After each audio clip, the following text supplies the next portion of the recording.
So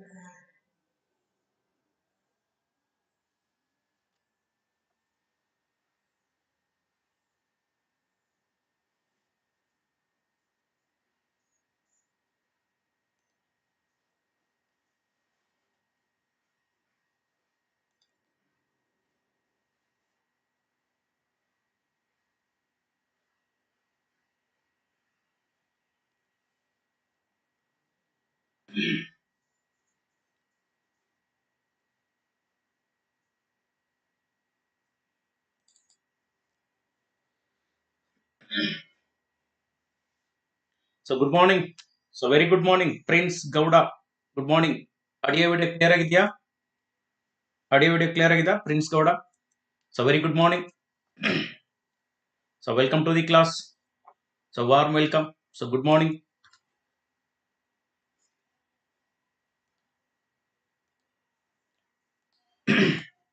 Yes, thank you, thank you, thank you.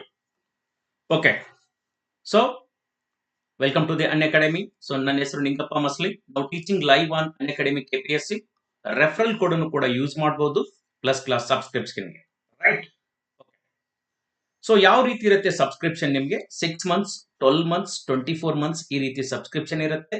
ನಿಂಗೆ ಎಂಬಂತ referral code use ಮಾಡಿ ನಿಮಗೆ ಎಲ್ಲಾ ಡೀಟೇಲ್ಸ್ ಕೂಡ ಸೊ ಕಂಪ್ಲೀಟ್ ಒಂದ್ಸಲ ಜಾಯ್ನ್ ಆದ್ರೆ ನೀವು KAS FDA SDA ಎಲ್ಲಾ ಎಕ್ಸಾಮ್ಸ್ ಕೂಡ ಸಿಗುತ್ತೆ. ಎಲ್ಲಾ ಇನ್ಫಾರ್ಮೇಶನ್ ಎಲ್ಲಾ ಟೀಚರ್ಸ್ ಹಂಡ್ರೆಡ್ಸ್ ಆಫ್ ಎಜುಕೇಟರ್ಸ್ ಇದ್ದಾರೆ, ಎಲ್ಲಾನು ಕೂಡ ತಾವು ನೋಡಬಹುದು. ಸೊ ಮಂತ್ಲಿ ಆಪ್ಷನ್ಸ್ ಕೂಡ ಇದೆ, EMI. ಸೊ 6 ಮಂತ್ಸ್ 12 ಮಂತ್ಸ್ 24 ಮಂತ್ಸ್ಗೆ ಈ ರೀತಿ ಫೀಸ್ ಸ್ಟ್ರಕ್ಚರ್ ಕೂಡ ಇದೆ. So Unacademy learning app use ಮಾಡಿ ಅನ್ಅಕಾಡೆಮಿ ಲರ್ನಿಂಗ್ ಆಪ್ ಸೊ ತಾವು ಡೌನ್ಲೋಡ್ ಮಾಡ್ಕೊಳ್ರಿ. Unacademy learning app. Yes. So learning app ನ ಡೌನ್ಲೋಡ್ ಮಾಡ್ಕೊಳ್ಳಿ. ಸೊ ಡೌನ್ಲೋಡ್ ಮಾಡ್ಕೊಂಡು ಇಲ್ಲಿ ಹೋಗಿ ಇಲ್ಲಿ ಪ್ಲಸ್ ಅಂತ ಕ್ಲಿಕ್ ಮಾಡಿ ಗೆಟ್ ಸಬ್ಸ್ಕ್ರಿಪ್ಷನ್ ಬರುತ್ತೆ. ಸೊ ನೀವು ಪ್ಲಸ್ ಕ್ಲಾಸ್ಗೆ ಜಾಯ್ನ್ ಆಗ್ಬೇಕಂದ್ರೆ ಸೊ ಈ ಆಪ್ ಅನ್ನ ಯೂಸ್ ಮಾಡಿ. ರೈಟ್. ಓಕೆ. ಈ ರೀತಿ ಸೊ ನಿಮ್ಗೆ ಇರುತ್ತೆ. ರೆಫರಲ್ ಕೋಡ್ ಕೂಡ ಇರುತ್ತೆ. ನಿಂಗ್ ಎಂಬಂತ ರೆಫರಲ್ ಕೋಡ್ ಇದೆ. ಸೊ ಅದನ್ನ ಯೂಸ್ ಮಾಡಿದ್ರೆ ನಿಮ್ಗೆ 10% ಡಿಸ್ಕೌಂಟ್ ಕೂಡ ಸಿಗುತ್ತೆ. ರೈಟ್. ಪೇಮೆಂಟ್ ಈ ರೀತಿ ಇದೆ. So payment mode of payment ಕೂಡ ಎಲ್ಲಾ ಬ್ಯಾಂಕ್ಸ್ ಇದೆ. EMI ಆಪ್ಷನ್ಸ್ ಕೂಡ ಇದೆ. HDFC right. HDFC ಮತ್ತು ಬಜಾಜ್ ಫಿನ್ ಸರ್ವಿಸ್ ಅಲ್ಲಿ ತಮಗೆ EMI ಆಪ್ಷನ್ಸ್ ಕೂಡ ಇದೆ. ಸೊ ನಿಮ್ಗೆ ಇನ್ ಡಿಟೇಲ್ ಎಲ್ಲ ಸಿಗುತ್ತೆ. ಎಲ್ಲಾ ಬ್ಯಾಂಕ್ಸ್ ಮತ್ತು ಪೇಟಿಎಂ ಕೂಡ ಇದೆ. ರೈಟ್. ಕ್ಲಿಯರಾ? ಎಸ್. ಓಕೆ. ಸೊ ಇದನ್ನ ತಾವು ಸೊ ಪ್ಲಸ್ ಸಬ್ಸ್ಕ್ರಿಪ್ಷನ್ ಮೊದಲು ಅನ್ಅಕಾಡೆಮಿ ಲರ್ನಿಂಗ್ ಆಪ್ ಡೌನ್ಲೋಡ್ ಮಾಡ್ಕೊಳ್ಳಿ. ಸೊ ತಮಗೆ ಎಲ್ಲಾ ಡೀಟೇಲ್ಸ್ ಸಿಗುತ್ತೆ. ಸ್ಪೆಷಲ್ ಕ್ಲಾಸ್ ಅನ್ನು ಕೂಡ ತಾವು ನೋಡಬಹುದು. ಕ್ಲಿಯರ್? ಓಕೆ. ಸೊ ಇವತ್ತಿನ ಟಾಪಿಕ್ ಬಹಳ ಇಂಪಾರ್ಟೆಂಟ್ ಟಾಪಿಕ್ ಇದೆ. So the factors affecting Indian climate ಅಂತ ಕೂಡ ಹೇಳ್ತೇವ್ರಿ. Factors affecting Indian climate. Right. So what are the factors affecting Indian climate ಅದ್ರ ಬಗ್ಗೆ ಡಿಟೇಲ್ ಆಗಿ ಇರುತ್ತೆ. ಇನ್ಫ್ಲೂಯೆನ್ಸಿಂಗ್ ಇಂಡಿಯನ್ ಕ್ಲೈಮೇಟ್ ಅಂತ ಕೂಡ ಹೇಳ್ತೇವ್ರಿ. ರೈಟ್. ಕ್ಲಿಯರಾ? ಸೊ ಹಾಗಾದ್ರೆ ಇವತ್ತಿನ ಸೆಷನ್ ಇಂಪಾರ್ಟೆಂಟ್ ಸೆಷನ್ ಏನಿದೆ ಅಂದ್ರೆ factors affecting Indian climate. Right. So ಭಾರತದ ವಾಯುಗುಣದ ಮೇಲೆ ಸೊ ಪ್ರಭಾವ ಬೀರುವಂತ ಅಂಶಗಳು ಯಾವುದು ಅಂತ ಇದೆ. ಸೊ ಭಾರತದ ವಾಯುಗುಣದ ಮೇಲೆ ಪ್ರಭಾವ ಬೀರುವ ಅಂಶಗಳು. ಸೊ ಇದ್ರ ಬಗ್ಗೆ ಟಾಪಿಕ್ ಇದೆ. ಸೊ ಬಹಳ ಇಂಪಾರ್ಟೆಂಟ್ ಕಾನ್ಸೆಪ್ಟ್, ಪ್ರಭಾವ ಬೀರುವ ಅಂಶಗಳು. Yes. Okay. The factors affecting the Indian climate. Factors influencing or affecting Indian climate. Okay. So ನಮಗೆ ಗೊತ್ತಿರಬೇಕು what is the meaning of climate. ವಾಯುಗುಣ ಎಂದರೇನು? ರೈಟ್. ಸೊ ಒಂದು ಪದ ನಮಗೆ ಗೊತ್ತಿರಬೇಕು, ಕ್ಲೈಮೇಟ್ ಅಂದ್ರೇನು ಅಂತ ಗೊತ್ತಿರಬೇಕು. ಭಾರತ ಒಂದು ಏನಪ್ಪಾ ಅಂದ್ರೆ ಒಂದು ವೆದರ್ ಕಂಟ್ರಿ ಅಲ್ಲ, ಕ್ಲೈಮೇಟ್ ಇದೆ. ಒಂದು ಪ್ರದೇಶದಿಂದ ಇನ್ನೊಂದು ಪ್ರದೇಶಕ್ಕೆ ಹೋದಂತೆ ನಮಗೆ ಸೊ ಚೇಂಜಸ್ ಕಂಡು ಬರುತ್ತೆ. ಹಾಗಾದ್ರೆ ಕ್ಲೈಮೇಟ್ ಅಂದ್ರೆ ಏನು, ವಾಯುಗುಣ ಎಂದರೇನು ನಮಗೆ ಗೊತ್ತಿರಬೇಕು. ರೈಟ್. ಎಸ್. ವಾಯುಗುಣ ಎಂದರೇನು? ಸೊ ಕ್ಲೈಮೇಟ್ ಒಂದು ನಿರ್ದಿಷ್ಟವಾದ ಅವಧಿಯಲ್ಲಿ ಮೊದಲು ಕ್ಲೈಮೇಟ್ ಗೊತ್ತಿರಬೇಕು. ನಿರ್ದಿಷ್ಟವಾದ ಅವಧಿಯಲ್ಲಿ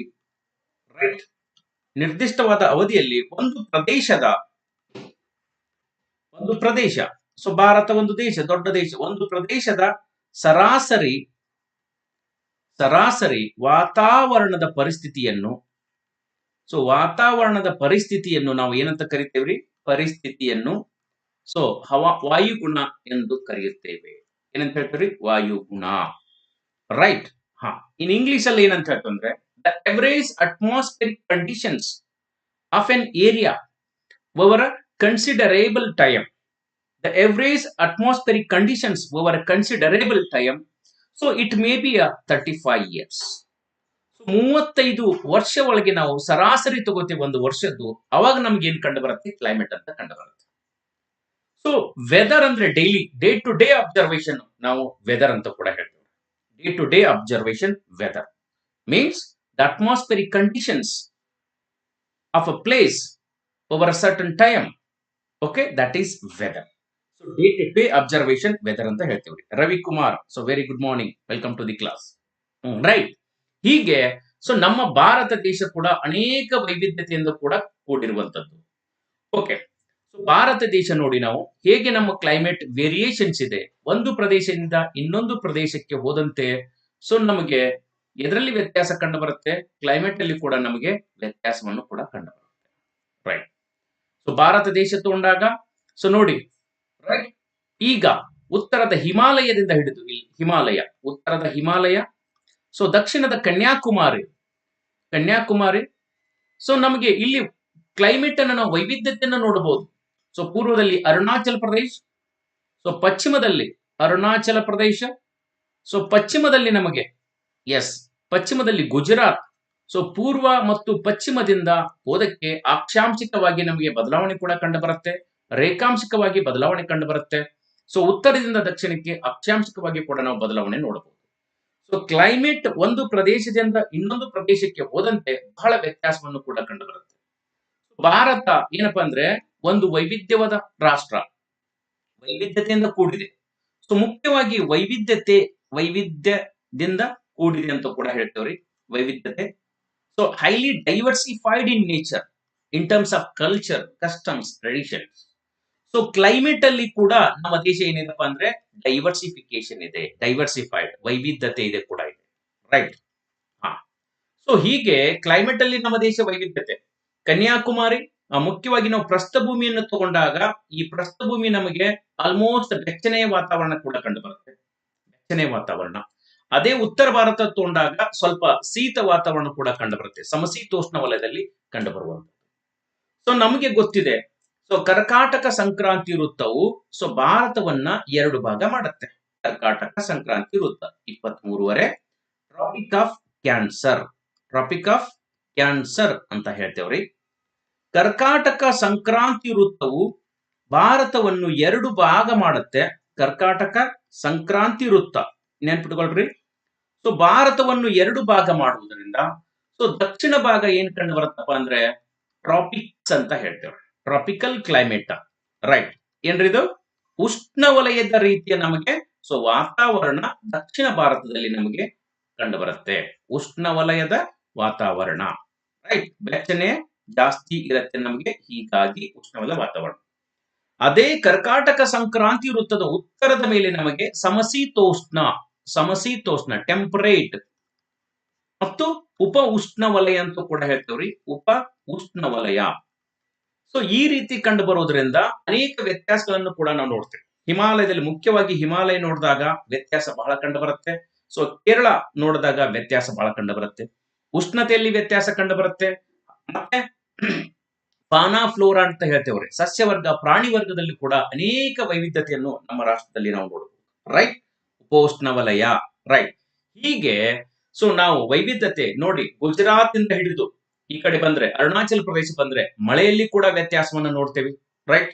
ಸೊ ಗುಜರಾತ್ ಅಲ್ಲಿ ಮಳೆ ಕಡಿಮೆ ಆಗುತ್ತೆ, ಸೊ ಅರುಣಾಚಲ ಪ್ರದೇಶ ಮಳೆ ಜಾಸ್ತಿ ಆಗುತ್ತೆ. ಹಾಗೆ ಆ ದಕ್ಷಿಣದಿಂದ ಹಿಮಾಲಯಕ್ಕೆ ಹೋದಾಗೆ ಮಳೆ ಹಂಚಿಕೆ ಕೂಡ ಕಡಿಮೆ ಆಗುತ್ತೆ, ಬದಲಾವಣೆ ಕಂಡು ಬರುತ್ತೆ. ಮುಖ್ಯವಾಗಿ ಅಕ್ಷಾಂಶಿಕವಾಗಿ ಬದಲಾವಣೆ ಕೂಡ ನೋಡ್ತೇವೆ, ಮಳೆಯಲ್ಲಿ ಕೂಡ ಬದಲಾವಣೆ ನೋಡ್ತೇವೆ. ರೈಟ್. ಅದೇ ರೀತಿ ಕ್ಲೈಮೇಟ್ ಅಲ್ಲಿ ನಮ್ಮ ದೇಶದಲ್ಲಿ ಒಂದು ಪ್ರದೇಶ ಇನ್ನೊಂದು ಪ್ರದೇಶಕ್ಕೆ ಹೋದಂತೆ ಅನೇಕ ವೈವಿಧ್ಯತೆಯನ್ನು ಕೂಡ ನಾವು ನೋಡಬಹುದು. ರೈಟ್. ತಿಳಿತಾ? ಓಕೆ. ಸೊ ಈಗ ನಾವು ಒಂದೊಂದು ಫ್ಯಾಕ್ಟರ್ ನ ನೀಟಾಗಿ ನೋಡ್ಕೊಂತ ಹೋಗೋಣ. ರೈಟ್. ಸೊ ಅನೇಕ ಬದಲಾವಣೆ ಕೂಡ ನೋಡಬಹುದು ನಾವು. ಈಗ ಒಂದೊಂದು ಫ್ಯಾಕ್ಟರ್ ನ ನೋಡ್ಕೊಂತ ಹೋಗೋಣ. ಕ್ಲಿಯರಾ? ಎಸ್.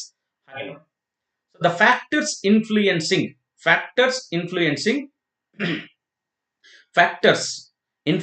ಇಂಡಿಯನ್ ಕ್ಲೈಮೇಟ್ ಅಂತ ಇದೆ. ಭಾರತದ ವಾಯುಗುಣದ ಮೇಲೆ ಪ್ರಭಾವ ಬೀರುವ ಅಂಶಗಳು ಯಾವುವು ಅಂತ ಇದೆ. ಇದ್ರ ಬಗ್ಗೆ ನಾವು ಡಿಟೇಲ್ ಆಗಿ ಒಂದೊಂದು ನೋಡ್ಕೊಂತ ಹೋಗೋಣ. Clear? What are the factors? ಅಂಶಗಳು ಯಾವುದು? ಸೊ ಮೊದಲನೇದು ನಮಗೆ ಗೊತ್ತಿರಬೇಕು. ಸೊ ಮೊದಲನೇ ಫ್ಯಾಕ್ಟರ್ ಯಾವ್ದಪ್ಪ ಅಂದ್ರೆ ಲೊಕೇಶನ್ ಅಂತ ಹೇಳ್ತಾರೆ. ರೈಟ್. And latitudinal extent. ಏನು ಲೊಕೇಶನ್, ಲ್ಯಾಟಿಟ್ಯೂಡಿನಲ್ ಎಕ್ಸ್ಟೆಂಟ್ ಅಂದ್ರೆ ಒಂದೊಂದು ಡಿಸ್ಕಷನ್ ಮಾಡೋಣ. ಲೊಕೇಶನ್ ಸ್ಥಳ ಮತ್ತು ಲ್ಯಾಟಿಟ್ಯೂಡಿನಲ್ ಎಕ್ಸ್ಟೆಂಟ್ ಅಕ್ಷಾಂಶಿಕ ವಿಸ್ತರಣೆ ಅಂತ ಹೇಳ್ತಾರೆ. ರೈಟ್. ಅಕ್ಷಾಂಶಿಕ ವಿಸ್ತರಣೆ. ಓಕೆ. ಹಾಗೆ ಎರಡನೇದು ಬಂದು ನಮಗೆ ಡಿಸ್ಟೆನ್ಸ್ ಫ್ರಮ್ ದ ಸಿ. ಸಮುದ್ರ ಮಟ್ಟದಿಂದ ನಾವು ದೂರ, ಅದು ಯಾವ ರೀತಿ ನಮ್ಮ ಭಾರತದ ವಾಯುಗುಣದ ಮೇಲೆ ಪ್ರಭಾವ ಬೀರುತ್ತೆ. ಮೂರನೇದು ಬಂದು ನಾರ್ದರ್ನ್ ಮೌಂಟೇನ್ಸ್ ಅಂತ ಹೇಳ್ತೇವೆ. ನಾರ್ದರ್ನ್ ಮೌಂಟೇನ್ಸ್ ಅಂದ್ರೆ ಉತ್ತರದ ಹಿಮಾಲಯಗಳು, ಮುಖ್ಯವಾಗಿ ಹಿಮಾಲಯ ಪರ್ವತಗಳಿಗೆ ನಾವು ನಾರ್ದರ್ನ್ ಮೌಂಟೇನ್ಸ್ ಅಂತ ಕೂಡ ಹೇಳ್ತೇವ್ರಿ. ಹಿಮಾಲಯ. ರೈಟ್. ಹಾಗೆ ನೋಡಿದಾಗ ಫಿಜಿಯೋಗ್ರಫಿ ಅಂತ ಕೂಡ ತಗೊಳ್ಳೋಣ. ಭೌಗೋಳಿಕತೆ ಅಂದ್ರೆ ಒಂದು ಬೆಟ್ಟ ಆಗಿರ್ಬಹುದು, ಪರ್ವತ ಆಗಿರ್ಬಹುದು, ಯಾವ ರೀತಿ ಬಂದಾಗ ಟೆಂಪರೇಚರ್ ಎಫೆಕ್ಟ್ ಆಗುತ್ತೆ, ಅದು ಫಿಜಿಯೋಗ್ರಫಿ. ಕ್ಲಿಯರ್? ಎಸ್, ಹೇಳೋಣ ಒಂದೊಂದೊಂದು. ಸಿಂಚು ರಾಠೋಡ್, ನಮಸ್ತೆ, welcome to the class. Okay. ಹಾಗೆ ಮಾನ್ಸೂನ್ ವಿಂಡ್ಸ್ ಕೂಡ ಭಾರತದ ವಾಯುಗುಣದ ಮೇಲೆ ಪ್ರಭಾವ ಬೀರುವಂತದ್ದು. ಮತ್ತೆ ಜೆಟ್ ಸ್ಟ್ರೀಮ್ಸ್, ಜೆಟ್ ಪ್ರವಾಹಗಳು. ಹಿಂದಿನ ತರಗತಿಯಲ್ಲಿ ಕೂಡ ನಾನು ಹೇಳಿದ್ದೆ, ಹಿಂದಿನ ಕ್ಲಾಸ್ ಅಲ್ಲಿ ಜೆಟ್ ಪ್ರವಾಹಗಳು ಅದು ಕೂಡ ಮುಖ್ಯವಾಗಿ ಪ್ರಭಾವವನ್ನು ಬೀರುವಂತದ್ದು. ಹೇಳ್ತೀನಿ ಯಾವ್ದಾವ್ದಂದ್ರೆ. ರೈಟ್. ಎಲ್ನಿನೋ, ಲಾನಿನೋ, ಎನ್ಸೋ ಅಂತ ಹೇಳ್ತೇವೆ. ಎಲ್ನಿನೋ, ಲಾನಿನೋ, ಎನ್ಸೋ ಮತ್ತು ವೆಸ್ಟರ್ನ್ ಡಿಸ್ಟರ್ಬೆನ್ಸಸ್, ಪಾಶ್ಚಿಮಾತ್ಯ ವ್ಯತ್ಯಾಸಗಳು ಕೂಡ ಕಾರಣ ಆಗುತ್ತೆ. ಕ್ಲಿಯರ್? ಒಂದೊಂದು ನಮಗೆ ಈ ಮುಖ್ಯವಾದ ಅಂಶಗಳು ನಮ್ಮ ಭಾರತದ ವಾಯುಗುಣದ ಮೇಲೆ ಮುಖ್ಯವಾಗಿ ಪ್ರಭಾವವನ್ನು ಬೀರುತ್ತವೆ. ಕ್ಲಿಯರ್? ಎಸ್. ಒಂದೊಂದು ನಾವು ನೋಡ್ಕೊಂತ ಹೋಗೋಣ. ಮೊದಲನೇದು ಯಾವುದು? ಮೊದಲನೇದು ಹೇಳ್ರಿ, ಮೊದಲನೇದು ಯಾವುದು? ಮುಖ್ಯವಾಗಿ right, location and latitudinal extent ಅಂತ ಹೇಳ್ತಾರೆ. ಲಿಸನ್. ಕ್ಲಿಯರಾ? ಎಸ್. ಓಕೆ. ನೋಡಿ, ಮೊದಲನೇದು ಬಂದಾಗ ನಮಗೆ ಲೊಕೇಶನ್ ಅಂಡ್ ಲ್ಯಾಟಿಟ್ಯೂಡಿನಲ್ ಎಕ್ಸ್ಟೆಂಟ್ ಅಂತ ಹೇಳ್ತಾರೆ. Location and latitudinal extent. Latitudinal extent ಅಂತ ಹೇಳ್ತೀವಿ. ಅಂದ್ರೆ ಸ್ಥಳ ಆಗಿರ್ಬೋದು, ಎಲ್ಲಿ ಸ್ಥಳ ಇದೆ ನಮ್ದು, ಮತ್ತು ಅಕ್ಷಾಂಶಿಕ ವಿಸ್ತರಣೆ.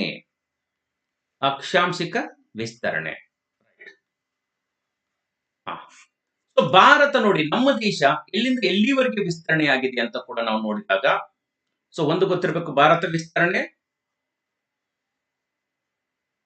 ಓಕೆ.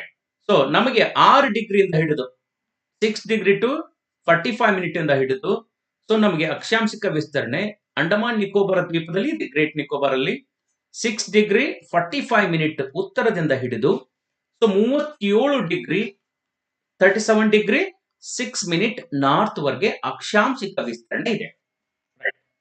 ನಮ್ಮ ದೇಶ ಅಕ್ಷಾಂಶಿಕ ವಿಸ್ತರಣೆ ಎಷ್ಟಿದೆ ನಮಗೆ ಗೊತ್ತಿದೆ. ಕನ್ಯಾಕುಮಾರಿ 8 ಡಿಗ್ರಿ 4 ಮಿನಿಟ್ ಇಂದ ಹಿಡಿದು 37 ಡಿಗ್ರಿ 6 ಮಿನಿಟ್ 37 ಡಿಗ್ರಿ 6 ಮಿನಿಟ್ ಅಂತೂ ಕೂಡ ಹೇಳ್ತಾರೆ.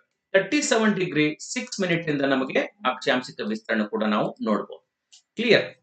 37 ಡಿಗ್ರಿ 6 ಮಿನಿಟ್ ಉತ್ತರ ಅಕ್ಷಾಂಶ. ಓಕೆ. ನೋಡಿ, ಉತ್ತರದಲ್ಲಿ ನಮಗೆ ಅಕ್ಷಾಂಶಿಕ ಅನೇಕ ಬದಲಾವಣೆ ಕೂಡ ನೋಡ್ತೇವೆ ನಾವು. ರೈಟಾ? ಉತ್ತರದಲ್ಲಿ ಮುಖ್ಯವಾಗಿ ಈ ಪ್ರದೇಶ ನೋಡಿದಾಗ ಅಕ್ಷಾಂಶಿಕದಲ್ಲಿ ಇಲ್ಲಿ ನಮಗೆ ಏನ್ ಕಂಡು ಬರುತ್ತೆ?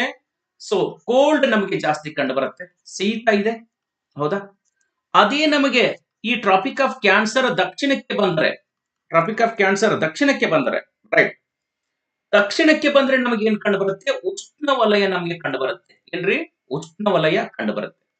ಹಾಗಾಗಿ ಈ ದಕ್ಷಿಣದಲ್ಲಿ ನಮ್ಮ ಪರ್ಯಾಯ ಪ್ರಸ್ಥಭೂಮಿ ಅಂತ ಹೇಳ್ತೇವಲ್ಲ, ಇದು ಬೆಚ್ಚನೆಯ ವಾತಾವರಣ ಕಂಡು ಬರುತ್ತೆ. ಮುಖ್ಯವಾಗಿ 3 ಕಡೆಯಿಂದ ಸಮುದ್ರದಿಂದ ಆವೃತವಾಗಿದೆ. ಇದು ಬೆಚ್ಚನೆಯ ವಾತಾವರಣ ಕಂಡು ಬರುತ್ತೆ. ಬೆಚ್ಚನೆಯ ವಾತಾವರಣ ಕಾರಣ 3 ಕಡೆ ಸಮುದ್ರದಿಂದ ಏನಾಗಿದೆ? ಆವೃತವಾಗಿದೆ. ಅದೊಂದು ಕೂಡ ಗೊತ್ತಿರಬೇಕು. ಸೂರ್ಯನ ಕಿರಣಗಳು ಆಲ್ಮೋಸ್ಟ್ ನೇರವಾಗಿ ಬೀಳ್ತಾ ಇರುತ್ತೆ. ನಮಗೆ ಹೆಚ್ಚು ಉಷ್ಣತೆ ನಮಗೆ ಟ್ರಾಪಿಕ್ ಆಫ್ ಕ್ಯಾನ್ಸರ್ ದ ದಕ್ಷಿಣ ಭಾಗದಲ್ಲಿ ಕಂಡು ಬರುತ್ತೆ. ರೈಟ್. ಅದೇ ನಾವು ಸಮೋಷ್ಣ ಅಂದ್ರೆ ಸಮಶೀತೋಷ್ಣ ವಲಯ, ಈಗ ಜಮ್ಮು ಅಂಡ್ ಕಾಶ್ಮೀರ್ ನೋಡಿದಾಗ ಸಮಶೀತೋಷ್ಣ ವಲಯ ಕಂಡು ಬರುತ್ತೆ. ವಿಂಟರ್ ಅಲ್ಲಿ ಜಾಸ್ತಿ ಚಳಿಗಾಲ ಕಂಡು ಬರುವುದೆಲ್ಲಿ? ಉತ್ತರ ಭಾರತದಲ್ಲಿ ನಮಗೆ ವಿಂಟರ್ ಅಲ್ಲಿ ಅಂದ್ರೆ ಚಳಿಗಾಲದಲ್ಲಿ ಹೆಚ್ಚು ನಮಗೆ ಚಳಿ ಕಂಡು ಬರುವಂತದ್ದು ಇಲ್ಲಿ. ರೈಟ್, ಯಾಕಂದ್ರೆ ಶೀತ ಮಾರುತಗಳು ಬರ್ತಾನೆ ಇರುತ್ತೆ ಮಧ್ಯ ಏಷ್ಯಾದಿಂದ, ಹೀಗಾಗಿ ಸೊ ಚಳಿಗಾಲದಲ್ಲಿ ಚಳಿ ಜಾಸ್ತಿ ಕಂಡು ಬರುತ್ತೆ. ಅದೇ ನಮ್ಮ ತಿರುವನಂತಪುರಂ ಒಂದು ಎಕ್ಸಾಂಪಲ್ ತಗೊಂಡ್ರೆ, ತಿರುವನಂತಪುರಂ, ಇಲ್ಲಿ ನಾವು ಲೇಹ ಒಂದು ಎಕ್ಸಾಂಪಲ್ ತಗೊಂಡ್ರೆ, ಒಂದು ಲೇಹ ಎಕ್ಸಾಂಪಲ್ ತಗೊಳ್ರಿ, ಇನ್ನೊಂದು ತ್ರಿವೇಂದ್ರಂ ಅಂತ ಹೇಳ್ತೇವೆ ತಿರುವನಂತಪುರಂ. ಸೊ ಇದು ಎರಡು ತಿರುವನಂತಪುರಂ ಎಕ್ಸಾಂಪಲ್ ತಗೊಂಡಾಗ ಸೊ ನಮಗೆ ಅನೇಕ ಬದಲಾವಣೆಯನ್ನು ಕೂಡ ನೋಡಬಹುದು. ಸೊ ಕೇರಳದಲ್ಲಿ ಸಾಮಾನ್ಯವಾಗಿ ವರ್ಷ ಪೂರ್ತಿ ಟೆಂಪರೇಚರ್ 27 ಡಿಗ್ರಿ ಸೆಲ್ಸಿಯಸ್ ಇರುತ್ತೆ. ಅದೇ ಲೇಹದಲ್ಲಿ ಸಮ್ಮರ್ ಅಲ್ಲಿ ಒಂದು 15 ಡಿಗ್ರಿ ಸೆಲ್ಸಿಯಸ್ ಬೇಸಿಗೆ ಕಾಲ. ಅದೇ ಚಳಿಗಾಲದಲ್ಲಿ ಎಷ್ಟು ಕಂಡು ಬರುತ್ತೆ ಅಂದ್ರೆ ಲೇಹ ಮತ್ತು ಲಡಾಖ್ ಅಲ್ಲಿ -40 ಡಿಗ್ರಿ ಸೆಲ್ಸಿಯಸ್ ಟೆಂಪರೇಚರ್ ಕಂಡು ಬರುತ್ತೆ. ರೈಟ್, ಸೊ ವ್ಯತ್ಯಾಸವನ್ನು ಕೂಡ ನಾವು ನೋಡಬಹುದು. ತಿರುವನಂತಪುರಂ ಮತ್ತು ಬೇಸಿಗೆ ಕಾಲ ನೋಡಿ, ಎಲ್ಲದರಲ್ಲಿ ಕೂಡ ನಾವು ವ್ಯತ್ಯಾಸವನ್ನು ಕೂಡ ನೋಡಬಹುದು. ರೈಟ್, ಹೀಗೆ ಅಕ್ಷಾಂಶಿಕ ವಿಸ್ತರಣೆಯಿಂದ ಸೊ ನಾವು ಕೇರಳ ಹಿಡಿದ್ರೆ ಕೇರಳದಿಂದ ನಾವು ಜಮ್ಮು ಕಾಶ್ಮೀರವರೆಗೆ ಕೂಡ ಸೊ ಅಕ್ಷಾಂಶಿಕವಾಗಿ ಅನೇಕ ಬದಲಾವಣೆಯನ್ನು ಕೂಡ ನಾವು ನೋಡ್ತೇವೆ. ಸೊ ನಮ್ಮ ವಾಯುಗುಣದಲ್ಲಿ ಕೂಡ ನಾವು ಬದಲಾವಣೆ ನೋಡ್ತೇವೆ. ಕ್ಲೈಮೇಟ್ ಏನಾಗತ್ತಪ್ಪ ಅಂದ್ರೆ ಬದಲಾವಣೆ ಕಂಡು ಬರುತ್ತೆ. ರೈಟ್, ನೋಡಿ ತಿರುವನಂತಪುರಂ ನಾನು ಹೇಳಿದ್ದೆ ಸಾಗರಿಕ ಇನ್ಫ್ಲುಯೆನ್ಸ್ ಜಾಸ್ತಿ ಇರುತ್ತೆ, ಸೊ ಮ್ಯಾರಿಟೈಮ್ ಕ್ಲೈಮೇಟ್ ಅಂತ ಹೇಳ್ತೀವಿ. ಅದೇ ನಾವು ಲೇಹ್ ಹೋದಾಗ ಅದು ಸಮುದ್ರ ಮಟ್ಟದಿಂದ ದೂರ ಇದೆ, ಸೊ ಹೀಗಾಗಿ ಅಲ್ಲಿ ನಮಗೆ ಬದಲಾವಣೆ ಕೂಡ ಕಂಡು ಬರುತ್ತೆ. ಬೇಸಿಗೆ ಕಾಲ ಮತ್ತು ಚಳಿಗಾಲದಲ್ಲಿ ಉಷ್ಣತೆಯ ಬದಲಾವಣೆ ಕೂಡ ಕಂಡು ಬರುವಂತದ್ದು. ಕ್ಲಿಯರಾ? ಇದು ಲೊಕೇಶನ್ ಮತ್ತು ಲ್ಯಾಟಿಟ್ಯೂಡಿನಲ್ ಎಕ್ಸ್ಟೆಂಟ್ ನಂಬರ್ 1. ಓಕೆ, ನೆಕ್ಸ್ಟ್ ನೋಡಿ, ಎರಡನೇದು ಬಂದ್ರೆ ನಮಗೆ ಡಿಸ್ಟೆನ್ಸ್ ಫ್ರಮ್ ದ ಸಿ ಅಂತ ಹೇಳ್ತೀವಿ. ಓಕೆ, ಸೊ ಎರಡನೇದು ಯಾವುದು? Distance from the sea. ನೆನ್ಪಿಟ್ಟುಕೊಳ್ಳಿ, ಸಮುದ್ರ ಮಟ್ಟದಿಂದ ದೂರ, distance from the sea. Okay, ಇದು ಏನು ನೋಡ್ರಿ, ಸಮುದ್ರದಿಂದ ಯಾವ ರೀತಿ ಕ್ಲೈಮೇಟ್ ಇನ್ಫ್ಲುಯೆನ್ಸ್ ಆಗತ್ತೆ ಹಾಗೆ. ರೈಟ್, ಸೊ ಈ ಕಡೆ ಎಲ್ಲ ನಮಗೆ ಸಮುದ್ರ ಕಂಡು ಬರ್ತಾ ಇದೆ. ಓಕೆ, ಸೊ ಯಾವುದೇ ಒಂದು ಪ್ರದೇಶ ಈ ಸಮುದ್ರ ಮಟ್ಟದಲ್ಲಿ ಕೋಸ್ಟಲ್ ರೀಜನ್ ಕರಾವಳಿ ಪ್ರದೇಶ ಯಾವ ರೀತಿ ಕ್ಲೈಮೇಟ್ ಆಗತ್ತಂದ್ರೆ ಇದಕ್ಕೆ ಸೊ ಮ್ಯಾರಿಟೈಮ್ ಕ್ಲೈಮೇಟ್ ಅಂತ ಹೇಳ್ತೀವಿ. Maritime climate. ರೈಟ್, ಸೊ ಕರಾವಳಿ ಪ್ರದೇಶ ಮ್ಯಾರಿಟೈಮ್ ಕ್ಲೈಮೇಟ್ ಅಂತ ಹೇಳ್ತೀವಿ, ಸಾಗರಿಕ ವಾತಾವರಣ. ರೈಟ್, ಸಮುದ್ರ ಅಥವಾ ಸಾಗರಿಕ ವಾತಾವರಣ ಅಂತ ಕೂಡ ಹೇಳ್ತೀವಿ. ಆಲ್ಮೋಸ್ಟ್ ಒಂದೇ ರೀತಿಯಾಗಿರುತ್ತೆ ವರ್ಷ ಪೂರ್ತಿ. ರೈಟ್, ಸಾಗರಿಕ ವಾತಾವರಣ ಅಥವಾ ಸಮುದ್ರದ ವಾತಾವರಣ ಇದು ಕೂಡ ಹೇಳ್ತೀವಿ. ನಾವು ಸಮುದ್ರದಿಂದ ದೂರ ಹೋದಾಗ, ಮಧ್ಯದ ಭಾಗದಲ್ಲಿ ಬಂದಾಗ, ಹೀಗೆ ಹೋದಾಗ, ಸಮುದ್ರ ಮಟ್ಟದಿಂದ ದೂರ ಹೋದಾಗ ಏನು ಕಂಡು ಬರುತ್ತೆ?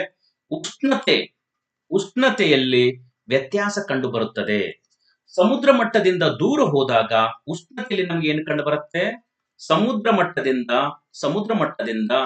ಸೊ ದೂರ ಹೋದಾಗ ನಮಗೆ ಉಷ್ಣತೆಯಲ್ಲಿ ವ್ಯತ್ಯಾಸ ಕಂಡು ಬರುತ್ತದೆ. ಉಷ್ಣತೆಯಲ್ಲಿ ವ್ಯತ್ಯಾಸ. ಓಕೆ, ಚಳಿಗಾಲ ಮತ್ತು ಬೇಸಿಗೆ ಕಾಲದಲ್ಲಿ ಉಷ್ಣತೆಯಲ್ಲಿ ವ್ಯತ್ಯಾಸ ಕಂಡು ಬರುತ್ತದೆ. ಚಳಿಗಾಲ ಮತ್ತು ಬೇಸಿಗೆ ಕಾಲದಲ್ಲಿ. ಸೊ ನೋಡಿ, ನಾವು ಈಗ ಉತ್ತರ ಕರ್ನಾಟಕ ಅಂತ ತಗೊಂಡ್ರೆ ಸೊ ಬೇಸಿಗೆ ಕಾಲದಲ್ಲಿ ನಮಗೆ ಹೆಚ್ಚು ಬಿಸಿ ಇರುತ್ತೆ. ಅದೇ ನಾವು ಒಂದು ಮಂಗಳೂರು ಉದಾಹರಣೆ ತಗೊಂಡಾಗ ಬೇಸಿಗೆ ಕಾಲ ಚಳಿಗಾಲ ಆಗ್ಲಿ ಆಲ್ಮೋಸ್ಟ್ ವ್ಯತ್ಯಾಸ ಕಡಿಮೆ ಇರುತ್ತೆ. ಯಾಕಂದ್ರೆ ಸಮುದ್ರ ಮಟ್ಟದಲ್ಲಿ ಅವ್ರು ಏನಿರ್ತಂದ್ರೆ ನಾರ್ಮಲ್ ಟೆಂಪರೇಚರ್ ಇರುತ್ತೆ ಸುಮಾರು 27 ಡಿಗ್ರಿ ಸೆಲ್ಸಿಯಸ್. ಅಲ್ಲಿ ನಾವು ಬಂದಾಗ ಮಧ್ಯದ ಭಾಗದಲ್ಲಿ ಬಂದಾಗ ಬೇಸಿಗೆ ಕಾಲದಲ್ಲಿ 40 ಡಿಗ್ರಿ ಸೆಲ್ಸಿಯಸ್ ಟೆಂಪರೇಚರ್ ಇರುತ್ತೆ. ರೈಟ್, ಓಕೆ, ಅದೇ ಉಲ್ಟಾ ಚಳಿಗಾಲದಲ್ಲಿ ಯಾವ ರೀತಿ ಆಗತ್ತೆ? ಚಳಿಗಾಲದಲ್ಲಿ ಚಳಿ ಜಾಸ್ತಿ ಇರುತ್ತೆ, ಆದ್ರೆ ಸಮುದ್ರ ಮಟ್ಟದಲ್ಲಿರುವಂತಹ ಪ್ರದೇಶಗಳಲ್ಲಿ ಯಾವುದೇ ಪರಿಣಾಮವನ್ನು ಬೀರುವುದಿಲ್ಲ. ಹೀಗಾಗಿ ಸಮುದ್ರ ಮಟ್ಟದಿಂದ ದೂರ ಹೋದಾಗ ಉಷ್ಣತೆಯಲ್ಲಿ ನಾವು ವ್ಯತ್ಯಾಸ ಕಂಡು ಬರುತ್ತೆ. ಇದಕ್ಕೆ ನಾವು ಕಾಂಟಿನೆಂಟಾಲಿಟಿ ಅಂತ ಕೂಡ ಹೇಳ್ತೇವೆ. ಕಾಂಟಿನೆಂಟಾಲಿಟಿ. ರೈಟ್, ಸೊ ಕಾಂಟಿನೆಂಟಾಲಿಟಿ ಅಂದ್ರೆ ಬೇಸಿಗೆ ಕಾಲ ಚಳಿಗಾಲದಲ್ಲಿ ಭೂಖಂಡದ ಮಧ್ಯಭಾಗದಲ್ಲಿ ಉಷ್ಣತೆಯಲ್ಲಿ ವ್ಯತ್ಯಾಸ ಕಂಡು ಬರುತ್ತದೆ. ರೈಟ್, ಎಸ್ ನಮಸ್ತೆ, ವೆಲ್ಕಮ್. ಭೂಖಂಡದ ಮಧ್ಯದಲ್ಲಿ ವ್ಯತ್ಯಾಸ ಕಂಡು ಬರುತ್ತದೆ. ಸೊ ಇದು ವ್ಯತ್ಯಾಸ ಸಮುದ್ರ ಮಟ್ಟದಿಂದ ದೂರ ಹೋದಾಗ ಏನಾಗುತ್ತೆ? ಉಷ್ಣತೆಯಲ್ಲಿ ವ್ಯತ್ಯಾಸ ಕಂಡು ಬರುತ್ತೆ ಚಳಿಗಾಲ ಮತ್ತು ಬೇಸಿಗೆ ಕಾಲಕ್ಕೆ ಅನುಗುಣವಾಗಿ. ಕರೆಕ್ಟ್. ಸೊ ಮೂರನೇದು ನೋಡಿದಾಗ ನಾವು ನಾರ್ದರ್ನ್ ಮೌಂಟೇನ್ಸ್. ರೈಟ್, ಸೊ ಮೂರನೇದು ಫಿಜಿಯೋಗ್ರಫಿ ತಗೊಂಡಾಗ ನಾವು ಹಿಮಾಲಯಗಳು ಅಂತ ಹೇಳ್ತೇವೆ. ಹಿಮಾಲಯ. ಇದಕ್ಕೆ ನಾವು ನಾರ್ದರ್ನ್ ಮೌಂಟೇನ್ಸ್ ಅಂತಾನು ಕೂಡ ಹೇಳ್ತೇವೆ. Northern mountains. ಓಕೆ, ಸೊ ಇದು ಯಾವ ರೀತಿ ಕಂಡು ಬರುತ್ತೆ? ಉತ್ತರದ ಹಿಮಾಲಯ. ಕ್ಲೀನ್ ಆಗಿ ನೋಡಿ.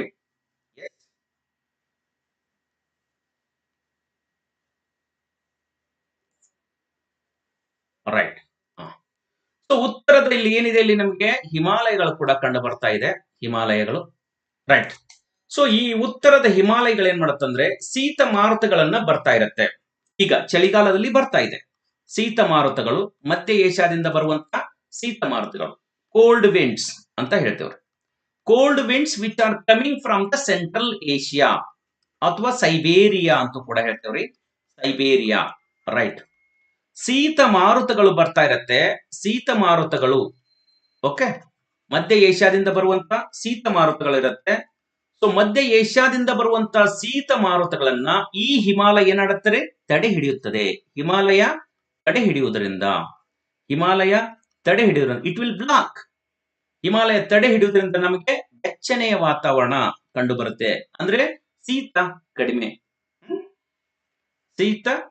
ಆಗುತ್ತದೆ. ಒಂದು ನೆನ್ಪಿಟ್ಕೋಬೇಕು, ಮುಖ್ಯವಾಗಿ ಹಿಮಾಲಯ, ರೈಟ್. ಸೊ ಅಕಸ್ಮಾತ್ ಹಿಮಾಲಯ ಇರ್ಲಿಲ್ಲಪ್ಪ ಅಂದ್ರೆ ಈ ಶೀತ ಮಾರುತಗಳು ದಕ್ಷಿಣ ಭಾರತದಲ್ಲಿ ಕೂಡ ಬರ್ತಾ ಇತ್ತು, ನಾವು ಹೆಚ್ಚು ಶೀತವನ್ನು ಅನುಭವಿಸ್ತಾ ಇದ್ದೇವೆ. ಅರ್ಥ ಆಯ್ತಾ? ಸೊ ನಾವು ದಕ್ಷಿಣ ಭಾರತದಲ್ಲಿ ಸೊ ಹಿಮಾಲಯ ಇರ್ಲಿಲ್ಲಪ್ಪ ಅಂದ್ರೆ ನಮಗೆ ಶೀತ ಕೂಡ ಬರ್ತಿತ್ತು, 0°C ಟೆಂಪರೇಚರ್ ಬರ್ತಾ ಇತ್ತು. ಹಿಮಾಲಯ ಇರುವುದರಿಂದ ಏನಾಗಿದೆಪ್ಪ ಅಂದ್ರೆ ಸೊ ಇದು ಶೀತ ಮಾರುತಗಳನ್ನ ತಡೆ ಹಿಡಿಯೋದ್ರಿಂದ ಹೆಚ್ಚು ಶೀತವಾಗುವುದನ್ನ ತಡೆ ಹಿಡಿಯುತ್ತದೆ, ಒಂದು ರೀಸನ್.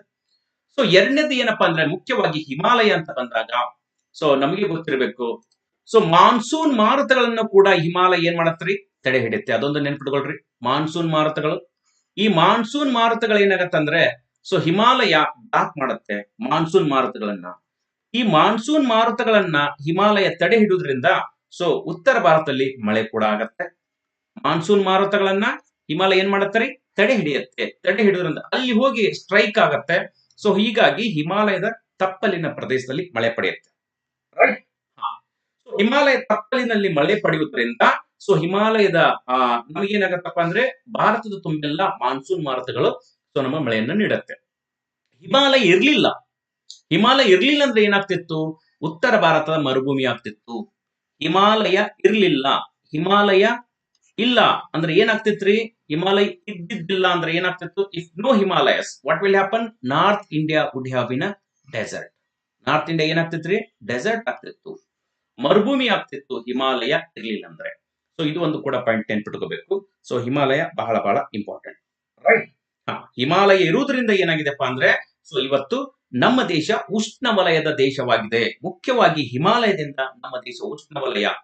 ಹೆಚ್ಚು ಭಾಗ ಸಮಶೀತೋಷ್ಣದಲ್ಲಿ ಕಂಡು ಬಂದರೂ ಕೂಡ ಬಿಕಾಸ್ ಆಫ್ ಹಿಮಾಲಯ ಇದು ಶೀತ ಮಾರುತಗಳನ್ನು ತಡೆ ಹಿಡಿಯುತ್ತೆ ಮತ್ತು ಮಾನ್ಸೂನ್ ಮಾರುತಗಳು ಈ ಹಿಮಾಲಯಕ್ಕೆ ಅಪ್ಪಳಿಸುವುದರಿಂದ ಸೊ ಭಾರತದ ತುಂಬೆಲ್ಲ ಉಷ್ಣ ರೀತಿಯ ವಾತಾವರಣ ಕಂಡು ಬರುತ್ತದೆ, ಉಷ್ಣ ವಲಯದ ರೀತಿಯ ವಾತಾವರಣ ಕಂಡು ಬರುತ್ತದೆ. ಇದೊಂದು ಪಾಯಿಂಟ್ ನೆನ್ಪಿಟ್ಕೋಬೇಕು. ಕ್ಲಿಯರ್? ಎಸ್, ಆಯ್ತಾ? ಅರ್ಥ ಆಯ್ತಾ? ಯಾ, ಓಕೆ. ಸೊ ನೆಕ್ಸ್ಟ್ ನಾವು ಸೊ ನಾಲ್ಕನೇದು ಬಂದಾಗ ಯಾವ್ದ್ರಿ, ಫಿಜಿಯೋಗ್ರಫಿ ಅಂತ ಹೇಳ್ತೀವಿ. ನೆನ್ಪಿಟ್ಕೊಳ್ರಿ, ಫಿಜಿಯೋಗ್ರಫಿ, ರೈಟ್. ಫಿಜಿಯೋಗ್ರಫಿ ಸೊ ಪ್ರಾಕೃತಿಕ ಭೌಗೋಳಿಕತೆ ಅಂತ ಕೂಡ ಹೇಳ್ತೇವ್ರಿ. ಸೊ ಭೌಗೋಳಿಕತೆ ಇದು ಯಾವ ರೀತಿ ಆಗತ್ತೆ ಅದು ಕೂಡ ನಮ್ಗೆ ಗೊತ್ತಿರಬೇಕು. ಸೊ ಭೌಗೋಳಿಕತೆ ನಮ್ಗೆ ಗೊತ್ತಿದೆ. ಭೌಗೋಳಿಕತೆ ಅಂತ ಏನಂತ ಹೇಳೋದು ನಾವು ಇಲ್ಲಿ ತಿಳ್ಕೋಬೇಕು. ಸೊ ಯಾವುದೇ ಒಂದು ಬೆಟ್ಟ ಆಗಿರಬಹುದು, ರೈಟ್, ಬೆಟ್ಟ ಆಗಿರಬಹುದು, ಮಾರುತಗಳು ಹೀಗೆ ಬಂದಾಗ ಸೊ ವಿಂಡ್ವರ್ಡ್ ಸೈಡ್ ನಮಗೆ ಹೆಚ್ಚು ಮಳೆಯನ್ನ ಪಡಿತಾ ಇರುತ್ತೆ, ರೈಟ್. ವಿಂಡ್ವರ್ಡ್ ಸೈಡ್, ಸೊ ಗಾಳಿಯ ದಿಕ್ಕಿನ ಸೈಡ್ ಏನಿರುತ್ತಲ್ಲ ನಮಗೆ ಇಲ್ಲಿ ಮಳೆ ಪಡುತ್ತೆ. ಈ ಕಡೆ ನಮಗೆ ಮಳೆ ನೆರಳಿನ ಪ್ರದೇಶ ಆಗುತ್ತೆ, ಮಳೆ ನೆರಳಿನ ಪ್ರದೇಶ. ಈ ಫಿಜಿಯೋಗ್ರಫಿ ಯಾವುದಕ್ಕೆ ಎಫೆಕ್ಟ್ ಆಗುತ್ತೆ, ಇಟ್ ಅಫೆಕ್ಟ್ಸ್ ಅಂತ ಹೇಳ್ತೇವೆ. ಇಟ್ ಅಫೆಕ್ಟ್ಸ್ ಯಾವುದಕ್ಕೆ ಎಫೆಕ್ಟ್ ಆಗುತ್ತೆ ಇದು, ಸೊ ಮುಖ್ಯವಾಗಿ ಯಾವುದಕ್ಕೆ ಪರಿಣಾಮ ಬೀರುತ್ತೆ, ಫಿಜಿಯೋಗ್ರಫಿ ಉಷ್ಣತೆಗೆ ಪರಿಣಾಮವನ್ನು ಕೂಡ ಬೀರುತ್ತೆ. ಯಾವುದೇ ಒಂದು ಬೆಟ್ಟ ಗುಡ್ಡಾಗ್ಲಿ ಉಷ್ಣತೆ ಮತ್ತು ಒತ್ತಡಕ್ಕೆ ಪರಿಣಾಮವನ್ನು ಕೂಡ ಬೀರುತ್ತೆ. ಮತ್ತೆ ಸೊ ಮಾರುತಗಳ ದಿಕ್ಕು ಕೂಡ ಏನಾಗುತ್ತೆ, ಬದಲಾವಣೆ ಕೂಡ ಆಗುತ್ತೆ, ಮಾರುತಗಳ ದಿಕ್ಕು, ರೈಟ್. ಮತ್ತೆ ಮಳೆ ಹಂಚಿಕೆಯಲ್ಲಿ ಕೂಡ ಬದಲಾವಣೆ ಕೂಡ ನಾವು ನೋಡಬಹುದು. ಸೊ ಮುಖ್ಯವಾಗಿ ವಿಂಡ್ವರ್ಡ್ ಸೈಡ್ ಅಂತ ಹೇಳ್ತೀವಿ. ಯಾವುದೇ ಒಂದು ಬೆಟ್ಟ ಆಗ್ಲಿ ವಿಂಡ್ವರ್ಡ್ ಸೈಡ್ ಮಾರುತ ಬೀಸ್ತಾ ಇತ್ತಂದ್ರೆ ಅಲ್ಲಿ ನಮಗೆ ಹೆಚ್ಚಿನ ಮಳೆಯನ್ನು ಸುರಿಸುತ್ತದೆ. ಅದೇ ನಮಗೆ ಸೊ ವಿರುದ್ಧ ದಿಕ್ಕು ಅಂತ ಹೇಳ್ತೇವ್ರಿ, ಉತ್ತರದ ಇಳಿಜಾರು ಅಂತ ಹೇಳ್ತೀವಿ. ಇದು ದಕ್ಷಿಣದ ಇಳಿಜಾರು ಆದ್ರೆ ಉತ್ತರದ ಇಳಿಜಾರು. ಇಲ್ಲಿ ನಮಗೆ ಮಳೆ ಹಂಚಿಕೆ ಕಡಿಮೆ ಆಗುತ್ತೆ, ಮಳೆ ನೆರಳಿನ ಪ್ರದೇಶ. ಸೊ ಮುಖ್ಯವಾಗಿ ಕರ್ನಾಟಕ ಆಗಿರ್ಬೋದು, ತಮಿಳುನಾಡು ಆಗಿರ್ಬೋದು, ರೈಟ್, ಆಂಧ್ರ ಪ್ರದೇಶ, ತೆಲಂಗಾಣ, ರೈಟ್, ಮಹಾರಾಷ್ಟ್ರ, ಈ ಪ್ರದೇಶಗಳು ಆ ನೈಋತ್ಯ ಮಾನ್ಸೂನ್ ಮಾರುತದಿಂದ ಏನಾಗತ್ತಂದ್ರೆ ಮಳೆ ನೆರಳಿನ ಪ್ರದೇಶಕ್ಕೆ ಆಗತ್ತೆ. ಸೊ ಉತ್ತರ ಕರ್ನಾಟಕ ಆಗಿರ್ಬೋದು, ತೆಲಂಗಾಣ, ಆಂಧ್ರ ಪ್ರದೇಶ, ತಮಿಳುನಾಡು ನೈಋತ್ಯ ಮಾನ್ಸೂನ್ ಮಾರುತಗಳಿಂದ ಮಳೆ ಏನಾಗುತ್ತೆ, ಕಡಿಮೆ ಆಗುತ್ತೆ. ರೈಟ್. ಸೊ ಇದು ಒಂದು ಕೂಡ ಗೊತ್ತಿರಬೇಕು, ಫಿಜಿಯೋಗ್ರಫಿ ಎಫೆಕ್ಟ್ ಆಗುತ್ತೆ. ಸರ್ ಇನ್ನೊಂದು ಕ್ವಶನ್ ಇದೆ, ಯಾಕೆ ನಮ್ಗೆ ಮೌಸಿನ್ ಡ್ರಮ್ ಹೆಚ್ಚು ಮಳೆಯನ್ನು ಪಡೆಯುತ್ತದೆ ಅಂತ ಕೂಡ ಕೇಳ್ತಾರೆ. ರೈಟ್. ಮೌಸಿನ್ ಡ್ರಮ್ ಹೆಚ್ಚು ಮಳೆ ಆಗಲು ಕಾರಣ ಏನು, ಇನ್ನೊಂದು ರೀಸನ್ ಕೇಳ್ತಾರೆ. ಯಾಕೆ ಮೌಸಿನ್ ಡ್ರಮ್ ಅಲ್ಲಿ ಹೆಚ್ಚು ಮಳೆ ಆಗುತ್ತೆ? ಒಂದು ಇದೆ ನೋಡ್ರಿ, ಮೌಸಿನ್ ಡ್ರಮ್ ಅಲ್ಲೇ ನಮಗೆ ಯಾಕೆ ಹೆಚ್ಚು ಮಳೆ ಆಗುತ್ತೆ, ಬೇರೆದ್ರಲ್ಲಿ ಆಗ್ಬೋದಲ್ಲ. ಅದು ಕೂಡ ನೋಡ್ರಿ, ಮುಖ್ಯ ಕಾರಣ ಏನಂದ್ರೆ ಫನಲಿಂಗ್ ಎಫೆಕ್ಟ್ ಅಂತ ಹೇಳ್ತೇವೆ. ಈ ರೀತಿ ಬೆಟ್ಟಗಳಿರುತ್ತೆ, ಮಧ್ಯದ ಬೆಟ್ಟ ಎತ್ತರದಲ್ಲಿರುತ್ತೆ. ರೈಟ್. ಈ ಮಾರುತಗಳು ಈ ರೀತಿ ಬರ್ತಾ ಇರುತ್ತೆ. ರೈಟ್. ಮಾರುತಗಳು ಒಂದು ಸಣ್ಣವಾದ ಫನಲ್ ಮುಖಾಂತರ ಹೋಗ್ತಾ ಇರುತ್ತೆ. ಸೊ ಅದಕ್ಕೆ ಮೌಸಿನ್ ಡ್ರಮ್ ಹೆಚ್ಚು ಮಳೆ ಪಡೆಯಲು ಕಾರಣ ಫನಲಿಂಗ್ ಎಫೆಕ್ಟ್ ಅಂತ ಹೇಳ್ತೀವಿ. ಫನಲಿಂಗ್ ಎಫೆಕ್ಟ್ ಇದೊಂದು ನೆನ್ಪಿಟ್ಕೊಳ್ರಿ, ಫನಲಿಂಗ್ ಎಫೆಕ್ಟ್ ಅಂತ ಹೇಳ್ತೇವ್ರಿ. ಫನಲಿಂಗ್ ಅಂದ್ರೆ ಆ ಫನಲ್ ಮುಖಾಂತರ ಏನಾಗುತ್ತೆ, ಸೊ ಫನಲಿಂಗ್ ಎಫೆಕ್ಟ್ ಅದೊಂದು ನೆನಪಿಟ್ಕೊಳ್ರಿ. ಫನಲಿಂಗ್ ಪರಿಣಾಮ ಅಂದ್ರೆ ಏನು ಸರ್? ಫನಲಿಂಗ್ ಪರಿಣಾಮ ಅಂದ್ರೆ ಒಂದು ನೆನಪಿಟ್ಕೋಬೇಕು ನೀವು. ಸೊ ಮಾರುತಗಳು ಒಂದು ಚಿಕ್ಕದಾದ ನ್ಯಾರೋ ಗ್ಯಾಪ್ ಮುಖಾಂತರ ಹೋಗ್ತಾ ಇರುತ್ತೆ. The clouds are moving into the narrow gap, then cloud density increases ಅಂತ ಹೇಳ್ತೇವೆ. ಮಾರುತಗಳು ಒಂದು ಚಿಕ್ಕದಾದ ದಾರಿಯಲ್ಲಿ ಹೋಗ್ತಾ ಇರುವಾಗ ಅದರ ಸಾಂದ್ರತೆ ಹೆಚ್ಚಿರುತ್ತೆ. ಏನ್ರಿ? ಕ್ಲೌಡ್ ಸಾಂದ್ರತೆ ಹೆಚ್ಚಿರುತ್ತೆ, ಮೋಡಿನ ಸಾಂದ್ರತೆ ಹೆಚ್ಚಿರುತ್ತೆ. ಸೊ ಈ ಮಧ್ಯದ ಭಾಗದಲ್ಲಿ ಹೋಗಿ ಅಪ್ಪಳಿಸಿದಾಗ ಏನಾಗುತ್ತೆ ಅಂದ್ರೆ ಇಲ್ಲಿ ಮಳೆ ಆಗತ್ತೆ. ಹೀಗಾಗಿ ಈ ಮೌಸಿನ್ ಡ್ರಮ್ ಹೆಚ್ಚು ಮಳೆಯನ್ನು ಪಡೆಯಲು ಕಾರಣ ಏನಪ್ಪಾ ಅಂದ್ರೆ ಫನಲಿಂಗ್ effect. Right. ಏನಂತೇವ್ರಿ? ಫನಲಿಂಗ್ effect. Mousin drum ಹೆಚ್ಚು ಮಳೆ ಪಡೆಯಲು ಕಾರಣ ಏನು? ಫನಲಿಂಗ್ ಎಫೆಕ್ಟ್ ಇಂದ. ಸೊ ಮೌಸಿನ್ ಡ್ರಮ್ ಹೆಚ್ಚು ಮಳೆಯನ್ನು ಪಡೆಯುತ್ತೆ. ಫನಲಿಂಗ್ ಎಫೆಕ್ಟ್ ಅಂದ್ರೆ ಮಾರುತಗಳು ಒಂದು ಚಿಕ್ಕದಾದ ಸೊ ಗ್ಯಾಪ್ ಮುಖಾಂತರ ಹೋಗುವುದರಿಂದ ಮೋಡಗಳ ಸಾಂದ್ರತೆ ಹೆಚ್ಚಾಗತ್ತೆ. ಸಾಂದ್ರತೆ ಹೆಚ್ಚಾಗಿ ಮಧ್ಯದ ಭಾಗದಲ್ಲಿ ಅಪ್ಪಳಿಸುವುದರಿಂದ, ಮಧ್ಯದ ಒಂದು ಎತ್ತರ ಬೆಟ್ಟ ಬರುತ್ತೆ, ಅಲ್ಲಿ ಅಪ್ಪಳಿಸುವುದರಿಂದ ಸೊ ಹೀಗಾಗಿ ಹೆಚ್ಚು ಮಳೆಯನ್ನು ಪಡೆಯುತ್ತೆ. ಅದಕ್ಕೆ ನಾವು ಫನಲಿಂಗ್ ಎಫೆಕ್ಟ್. ರೈಟ್. ಕೇಳ್ತಾ ಇದ್ದು ಫನಲಿಂಗ್ ಎಫೆಕ್ಟ್ ಅಂತ, ಬಹಳ ಇಂಪಾರ್ಟೆಂಟ್ ಫನಲಿಂಗ್ ಎಫೆಕ್ಟ್. ಯಾಕೆ ಅಂತ ಕೇಳಿದ್ರೆ ಫನಲಿಂಗ್ ಎಫೆಕ್ಟ್ ಅನ್ಬೇಕು. ರೈಟ್. ಓಕೆ. ಸೊ ನೆಕ್ಸ್ಟ್ ನಮಗೆ ಬಂದ್ರೆ ಮಾನ್ಸೂನ್ ವಿಂಡ್ಸ್. ಅದು ತಮ್ಮೆಲ್ಲರಿಗೂ ಗೊತ್ತೇ ಇದೆ, ಮಾನ್ಸೂನ್ ವಿಂಡ್ಸ್. ಸೊ ಮಾನ್ಸೂನ್ ಮಾರುತಗಳ ಬಗ್ಗೆ ನಾವು ಆಲ್ರೆಡಿ ಹೇಳಿದ್ದೇವೆ ಬಹಳ ಸತೆ, ಅದು ಕೂಡ ಗೊತ್ತಿರುವಂತದ್ದು. ಈಶಾನ್ಯ ಮಾನ್ಸೂನ್ ಮಾರುತ ಮತ್ತು ನೈಋತ್ಯ ಮಾನ್ಸೂನ್ ಮಾರುತ, ಅದ್ರ ಬಗ್ಗೆ ಇನ್ನೊಂದು ಡಿಟೇಲ್ ಆಗಿ ಕೂಡ ಕ್ಲಾಸ್ ಅನ್ನು ಆಲ್ರೆಡಿ ಹೇಳಿದ್ದೀನಿ. ಸೊ ಅದು ಕೂಡ ತಮಗೆ ಗೊತ್ತಿರಬೇಕು. ರೈಟ್. ಓಕೆ. ಅದು ಆದ ನಂತರ ನಮ್ಗೆ ಬಹಳ ಬಹಳ ಇಂಪಾರ್ಟೆಂಟ್ ಏನಪ್ಪಾ ಅಂದ್ರೆ, ಸೊ ಇನ್ನೂ ಒಂದು ಬರುವಂತದ್ದು ಎಲ್ ನೀನೋ ಮತ್ತು ಲಾ ನೀನೋ ಅಂತ ಕೂಡ ಹೇಳ್ತೇವ್ರಿ. ಅದು ಕೂಡ ಬಹಳ ಬಹಳ ಇಂಪಾರ್ಟೆಂಟ್. ರೈಟ್. ಸೊ ನೆನ್ಪಿಟ್ಕೊಳ್ರಿ, ಈಗ ನೆಕ್ಸ್ಟ್ ಬರೋದೇ El Niño. Very important concept. El Niño ಅಂತ ಹೇಳ್ತೇವ್ರಿ. El Niño. Sir El Niño ಅಂದ್ರೆ ಏನು? ಎಲ್ ನೀನೋ ಅಂದ್ರೆ ಏನು? ಸೊ ನಮಗೆ ಗೊತ್ತಿರಬೇಕು, ದ ಸ್ಪ್ಯಾನಿಷ್ ಭಾಷೆಯಲ್ಲಿ ಎಲ್ ನೀನೋ ಅಂದ್ರೆ ಸೊ ಲಿಟಲ್ ಚೈಲ್ಡ್ ಅಂತೂ ಕೂಡ ಹೇಳ್ತೇವೆ. ಏನ್ರಿ? Little child. ಎಲ್ ನೀನೋ ಅಂದ್ರೆ ಏನು? ಇದರ ಅರ್ಥ ಏನು? ಎಲ್ ನೀನೋದ ಅರ್ಥ ಏನು? ಇದರ ಅರ್ಥ ಏನಂದ್ರೆ ದ ಲಿಟಲ್ ಬೇಬಿ ಬಾಯ್ ಅಂತ ಕೂಡ ಕರೀತಾರೆ. Little boy. ಯಾಕಂದ್ರೆ ಡಿಸೆಂಬರ್ ಮಂತ್ ಅಲ್ಲಿ ಹುಟ್ಟಿರುವಂತದ್ದು ಲಿಟಲ್ ಬಾಯ್ ಅಂತ ಕರಿಬಹುದು, ಅಥವಾ ಕ್ರೈಸ್ಟ್ ಚೈಲ್ಡ್ ಅಂತ ಕೂಡ ಕರೀತಾರೆ. ಎಸ್. ಸೊ ಲಿಟಲ್ ಬಾಯ್ ಅಂತೂ ಕೂಡ ಕರೀತಾರೆ, ಕ್ರೈಸ್ಟ್ ಚೈಲ್ಡ್ ಅಂತೂ ಕೂಡ ಕರೀತಾರೆ. ಯಾಕಂದ್ರೆ ಸೊ ಡಿಸೆಂಬರ್ ಮಂತ್ ಅಲ್ಲಿ ಉಗಮವಾಗಿರುವುದು, ಹೀಗಾಗಿ ಲಿಟಲ್ ಬಾಯ್, ಕ್ರೈಸ್ಟ್ ಚೈಲ್ಡ್ ಅಂತ ಕೂಡ ಕರೀತಾರೆ. ಒಂದು ನೆನಪಿಟ್ಕೊಳ್ರಿ ಇದರ ಅರ್ಥ. ಸರ್ ಇದು ಎಲ್ಲಿ ಕಂಡು ಬಂತ್ರಿ ಅಂದ್ರೆ 1600ರಲ್ಲಿ. ಸೊ ಏನಾಯ್ತಪ್ಪ ಅಂದ್ರೆ ಈ ಅವಧಿಯಲ್ಲಿ ಫಿಶರ್ಮೆನ್ಸ್, ಸೊ ಮೀನುಗಾರರು ಎಲ್ಲಪ್ಪ ಅಂದ್ರೆ ಪೆರುವಿಯನ್ ಕೋಸ್ಟ್ ಅಲ್ಲಿ, ಪೆರು ಕರಾವಳಿ ತೀರದಲ್ಲಿ ಏನ್ ಕಂಡು ಬಂತಂದ್ರೆ ನಮಗೆ ಅನೇಕ ಮೀನುಗಳು ಏನಾಗುತ್ತೆ ಅಲ್ಲಿ ಸತ್ತು ಹೋಗ್ಬಿಡುತ್ತೆ. ಸಡನ್ ಆಗಿ ಟೆಂಪರೇಚರ್ ಹೆಚ್ಚಾಗ್ಬಿಡುತ್ತೆ. ಪೆರು ಕರಾವಳಿಯಲ್ಲಿ ಕಂಡು ಬಂತು. ಯಾರು ಕಂಡಿಡಿದ್ರು? ಫಿಶರ್ಮೆನ್ಗಳು. ಸೊ ಅವರಿಗೆ ಗೊತ್ತಾಯ್ತು. ಫಿಶರ್ಮೆನ್ಗಳು ಏನ್ ಮಾಡಿದ್ರಪ್ಪ ಅಂದ್ರೆ ಕರಾವಳಿ ತೀರದಲ್ಲಿ ಮೀನ್ ಹಿಡ್ಲಿಕ್ಕೆ ಹೋಗ್ತಾ ಇದ್ರು, ಅವಾಗ ಅನೇಕ ಫಿಶ್ ಗಳೇನಾದ್ರು ಡೆತ್ ಆಯ್ತು. ಕಾರಣ ಏನಪ್ಪಾ ಅಂದ್ರೆ sudden increase in the temperature. Sudden ಆಗಿ ಉಷ್ಣತೆ ಏನೈತ್ರಿ? ಹೆಚ್ಚಾಯ್ತು. Sudden increase in the temperature ಇಂದ ಪೆರು ಕರಾವಳಿ ಅಂತ ಹೇಳ್ತಾರೆ. ಪೆರು ಕರಾವಳಿ ತೀರದಲ್ಲಿ ಹೆಚ್ಚು ಉಷ್ಣತೆ ಹೆಚ್ಚಾಗತ್ತೆ. ಉಷ್ಣತೆ ಹೆಚ್ಚಾದಾಗ ಸಡನ್ ಆಗಿ ಅನೇಕ ಮೀನುಗಳು ಕೂಡ ಸತ್ತೋಗುತ್ತೆ. ರೈಟ್. ಸತ್ತು ಹೋದಾಗ ಏನಾಯ್ತಪ್ಪ ಅಂದ್ರೆ ಅವಾಗ ಡಿಸ್ಕವರಿ ಸ್ಟಾರ್ಟ್ ಆಯ್ತು. ಇದ್ರ ಎಫೆಕ್ಟ್ ಯಾವ ರೀತಿ ಆಗ್ತಾ ಇದೆ, ಪರಿಣಾಮ ಯಾವ ರೀತಿ ಆಗ್ತಾ ಇದೆ, ಅದ್ರ ಬಗ್ಗೆ ಕೂಡ ಡಿಟೇಲ್ ಆಗಿ ಸ್ಟಡಿ ಮಾಡ್ಲಿಕ್ಕೆ ಸ್ಟಾರ್ಟ್ ಮಾಡ್ತಾರೆ. ಮುಖ್ಯವಾಗಿ ಈ ಎಲ್ ನೀನೋ ಪ್ರತಿ 2 ರಿಂದ 7 ವರ್ಷಕ್ಕೆ ಒಂದ್ಸಲ ಆಗ್ತಾ ಇರುತ್ತೆ. 2 ರಿಂದ 7 ವರ್ಷದಲ್ಲಿ ಸೊ ಆಗುವುದು ಆಲ್ಮೋಸ್ಟ್ ಸಾಮಾನ್ಯವಾಗಿ ನಮಗೆ 2ರಿಂದ 7 ವರ್ಷದ ಅವಧಿಯಲ್ಲಿ ಒಂದ್ಸಲ ಆಗುವುದು. ಅಂದ್ರೆ ಸೊ ಎಲ್ಲಿ ಯಾವ ರೀತಿ ಕಂಡು ಬರುತ್ತೆ, ಇದು ಕಂಡು ಬರುವುದು ಪೆಸಿಫಿಕ್ ಓಷನ್ ಅಲ್ಲಿ. ಒಂದು ನೆನಪಿಟ್ಕೊಳ್ರಿ, ಯಾವ ಸಾಗರದಲ್ಲಿ ಕಂಡು ಬರುತ್ತೆ ಅಂದ್ರೆ ಇದು ಪೆಸಿಫಿಕ್ ಮಹಾಸಾಗರದಲ್ಲಿ ನಮಗೆ ಇದು ಕೂಡ ನಮಗೆ ಕಂಡು ಬರುವುದು. ರೈಟ್. ಸೊ ಯಾವ ರೀತಿ ಕಂಡು ಬರುತ್ತೆ ಸರ್ ಪೆಸಿಫಿಕ್ ಮಹಾಸಾಗರದಲ್ಲಿ, ಅದು ಕೂಡ ನಾವು ನೋಡೋಣ. ಇದು ಕೂಡ ಎಫೆಕ್ಟ್ ಯಾವ ರೀತಿ ಆಗುತ್ತೆ, ಚೇಂಜಸ್ ಯಾವ ರೀತಿ ಆಗುತ್ತೆ, ಪ್ರಪಂಚದ ತುಂಬೆಲ್ಲ ಯಾವ ರೀತಿ ಎಫೆಕ್ಟ್ ಆಗುತ್ತೆ, ಅದು ಕೂಡ ನಾವು ನೋಡೋಣ. ರೈಟ್. ಸೊ ಇದು 7ರಿಂದ 9 ತಿಂಗಳವರೆಗೂ ಕೂಡ ಇರುತ್ತೆ. ಸೊ ಲಾಸ್ಟ್ 1 ಇಯರ್ ವರೆಗೂ ಕೂಡ ಇರುತ್ತೆ ಎಲ್ಲಿನೋ ಎಫೆಕ್ಟ್. ಸೊ ಯಾವ ರೀತಿ ಆಗುತ್ತೆ ಅನ್ನೋದು ಒಂದೊಂದು ಈಗ ನೋಡೋಣ. ರೈಟ್. ಎಸ್, ಹಾಗಾದ್ರೆ ಸ್ಟಾರ್ಟ್ ಮಾಡೋಣ. ಎಲ್ಲಿನೋ ಯಾವ ರೀತಿ ಇರುತ್ತೆ ನೋಡಿ. ಎಲ್ಲಿನೋ ಕ್ಲಿಯರಾ? ಎಸ್, ನೋಡ್ರಿ ನಮಗೆ ಎಲ್ಲಿನೋ ಯಾವ ರೀತಿ ಕಂಡು ಬರುತ್ತೆ. ಎಸ್, ನೋಡಿ ಕ್ಲಿಯರ್ ಆಗಿ ನೋಡಿ. ಡಿಸೆಂಬರ್ ಅವಧಿಯಲ್ಲಿ, ಮುಖ್ಯವಾಗಿ ಡಿಸೆಂಬರ್ ಮಂತ್ಗಳಲ್ಲಿ ಸೂರ್ಯನ ಕಿರಣ ದಕ್ಷಿಣಾರ್ಧಗೋಳಕ್ಕೆ ಹೋಗ್ತಾ ಇರುತ್ತೆ. ರೈಟ್. ಡಿಸೆಂಬರ್ ಅವಧಿಯಲ್ಲಿ ದಕ್ಷಿಣಾರ್ಧಗೋಳಕ್ಕೆ ಸೂರ್ಯನ ಕಿರಣ ಹೋಗ್ತಾ ಇರುತ್ತೆ. ಸೊ ಇದು ಪೆರು ಕರಾವಳಿ ತೀರ. ಯಾವ್ದಿದು? ಪೆರು ಕರಾವಳಿ ತೀರ ಅಂತ ಹೇಳ್ತೀವಿ. ನೀಟಾಗಿ ಮ್ಯಾಪ್ ನೋಡಿ. ಯಾವ್ದಿದು? ಪೆರು ಕರಾವಳಿ ತೀರ. ಪೆರು ಕರಾವಳಿ ಒಂದು ನೆನ್ಪಿಟ್ಕೋಬೇಕು. ಈ ಪೆರು ಕರಾವಳಿ ತೀರದಲ್ಲಿ ಮುಖ್ಯವಾಗಿ ಏನಾಗತ್ತಪ್ಪ ಅಂದ್ರೆ ಪೆರು ದೇಶ ಬರುತ್ತೆ. ಇಲ್ಲಿ ನಮಗೆ ಅಟಕಾಮ ಡೆಸರ್ಟ್ ಕೂಡ ಇದೆ. ಸೊ ಸಾಮಾನ್ಯವಾಗಿ ಪೆರು ಕರಾವಳಿ ತೀರದಲ್ಲಿ ಯಾವ ಪ್ರವಾಹ ಇದೆ? ಇಲ್ಲಿ ಶೀತ ಪ್ರವಾಹ ಇದೆ. ಯಾವ್ದ್ರಿ? ಶೀತ ಪ್ರವಾಹ. ನೀಟಾಗಿ ನೋಡಿ, ಶೀತ ಪ್ರವಾಹ. ಅದು ಹಂಬೋಲ್ಟ್ ಕರೆಂಟ್ ಅಂತೂ ಕೂಡ ನಾವು ಹೇಳ್ತೀವಿ. ಯಾವುದು? Humboldt current. ಓಕೆ, ಹಂಬೋಲ್ಟ್ ಪ್ರವಾಹ ಅಥವಾ ಪೆರು ಪ್ರವಾಹ ಅಂತೂ ಕೂಡ ಹೇಳ್ತೀವಿ. ಪೆರು ಪ್ರವಾಹ. ಓಕೆ. ಸೊ ಈ ಪೆರು ಪ್ರವಾಹ ನಾರ್ಮಲ್ ಏನ್ ಮಾಡತ್ತಪ್ಪ ಅಂದ್ರೆ ಇಲ್ಲಿ ಕೋಲ್ಡ್ ವಾಟರ್ ಇರುತ್ತೆ. ಪೆರು ಕರಾವಳಿ ತೀರದಲ್ಲಿ ಕೋಲ್ಡ್ ವಾಟರ್ ಇರುತ್ತೆ. ಆಯ್ತಾ? ಸೊ ಕೋಲ್ಡ್ ವಾಟರ್ ಇದರಿಂದ ಮೋಡಗಳ ನಿರ್ಮಾಣವಾಗುವುದು ಕಡಿಮೆ. ರೈಟ್. ಸೊ ಯಾವಾಗ ಇಲ್ಲಿ ಸೆಂಟ್ರಲ್ ಇಕ್ವೇಟೋರಿಯಲ್ ಅಂತ ಹೇಳ್ತವ್ರಿ, central equatorial Pacific. Central equatorial Pacific ಅಲ್ಲಿ ಏನಾಗುತ್ತೆ, ಪೆಸಿಫಿಕ್ ಮಹಾಸಾಗರದ ಸಮಭಾಜಕ ವೃತ್ತ ಪ್ರದೇಶದಲ್ಲಿ ಸೊ ಉಷ್ಣತೆ ಜಾಸ್ತಿ ಇರುತ್ತೆ. ರೈಟ್. ಉಷ್ಣತೆ ಜಾಸ್ತಿ ಇದ್ದಾಗ ನೀರು ಏನಾಗ್ತಾ ಇದೆಯಪ್ಪ ಅಂದ್ರೆ ಇಲ್ಲಿರುವಂತ ಇದು ನೋಡ್ರಿ, ಇದು ನಮಗೆ ಎಲ್ಲಿನೋ ಅಂತ ಹೇಳ್ತೀವಿ.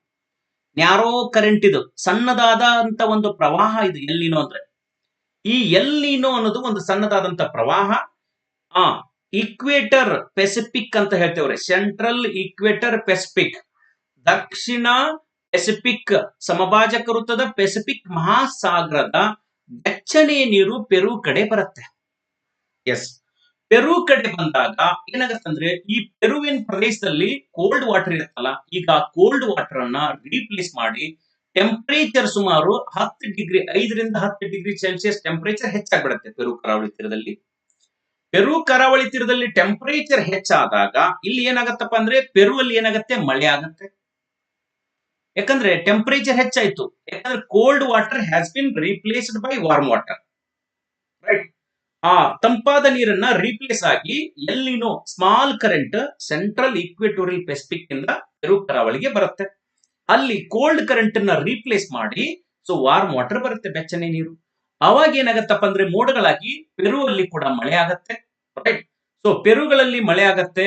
ಯೂಶುವಲಿ ಸಾಮಾನ್ಯವಾಗಿ ಮಳೆ ಆಗುದಿಲ್ಲ, ಆದ್ರೆ ಎಲ್ಲಿನೋ ಅವಧಿಯಲ್ಲಿ ಪೆರು ಪ್ರದೇಶದಲ್ಲಿ ಹೆಚ್ಚಿನ ಮಳೆಯನ್ನು ಆಗುತ್ತದೆ. ಅದು ಒಂದು ಕೂಡ ಗೊತ್ತಿರಬೇಕು ನಿಮಗೆ. ರೈಟ್. ಆಯ್ತಾ? ಸೊ ಹಾಗೆ ಪೆರುವಲ್ಲಿ ಮಳೆ ಆದಾಗ ಮಾರುತಗಳು ಏನ್ ಮಾಡುತ್ತೆ, ಇಲ್ಲಿ ಕಡಿಮೆ ಒತ್ತಡ ಕಂಡು ಬರುತ್ತೆ. ಮೊದಲು ಏನಿತ್ತು, ಪೆರುವಲ್ಲಿ ಹೆಚ್ಚು ಒತ್ತಡ ಇತ್ತು ಸಾಮಾನ್ಯವಾಗಿ ನಾರ್ಮಲ್ ಇಯರ್ಸ್. ಈಗ ನಮಗೆ ಮಳೆ ಹೆಚ್ಚಾಗ್ತಿದೆ ನಮ್ಮ ದೇಶಕ್ಕೆ ಅಂದ್ರೆ ಲಾ ನೀನಾ ಅನ್ಬೇಕು. ಸೊ ಎಲ್ಲಿನಾ ಅವಧಿಯಲ್ಲಿ ನಮ್ಮಲ್ಲಿ ಏನ್ ಕಂಡು ಬರ್ತಾ ಇದೆ, ನಮಗೆ ನಮ್ಮ ದೇಶದಲ್ಲಿ ಡ್ರಾಟ್ಸ್ ಕಂಡು ಬರ್ತಾ ಇರುತ್ತೆ. ಡ್ರಾಟ್ಸ್, ಬರಗಾಲ ಕೂಡ ಕಂಡು ಬರ್ತಾ ಇರುತ್ತೆ. ಅದನ್ನ ಹೇಳ್ತೀನಿ ಯಾವ ರೀತಿ ಆಗುತ್ತೆ ಅಂತ. ಕ್ಲಿಯರ್? ಎಸ್. ಸೊ ಪೆರು ಕರಾವಳಿಯಲ್ಲಿ ಮಳೆ ಹೆಚ್ಚಾಗತ್ತೆ, ಅಲ್ಲಿ ಕಡಿಮೆ ಒತ್ತಡ ಆಗತ್ತೆ. ಕಡಿಮೆ ಒತ್ತಡ ಆದಾಗ ಗಾಳಿ ಏನಾಗತ್ತೆ, ಮೇಲೆ ಇರುತ್ತೆ. ಗಾಳಿ ಏನಾಗುತ್ತೆ, ಮೇಲೆ ಹೋಗುತ್ತಾ. ರೈಟ್. ಈ ರೀತಿ ಸರ್ಕ್ಯುಲೇಷನ್ ಸ್ಟಾರ್ಟ್ ಆಗುತ್ತೆ. ಕನ್ವೆಕ್ಷನ್ ಅಂತ ಹೇಳ್ತೀವಿ, ಸಂವಹನ ಅಂತ ಹೇಳ್ತೀವ್ರಿ. ಕನ್ವೆಕ್ಷನ್, ಸರ್ಕ್ಯುಲೇಷನ್ ಆಗುತ್ತೆ. ಅವಾಗ ಹೈ ಪ್ರೆಷರ್ ಎಲ್ಲಿ ಕಂಡು ಬರುತ್ತೆ, ಉತ್ತರ ಆಸ್ಟ್ರೇಲಿಯಾ. ಇಲ್ಲಿ ನಮಗೆ ಏನ್ ಕಂಡು ಬರುತ್ತೆ, ಆಸ್ಟ್ರೇಲಿಯಾದಲ್ಲಿ ಹೈ ಪ್ರೆಷರ್. ಎಸ್.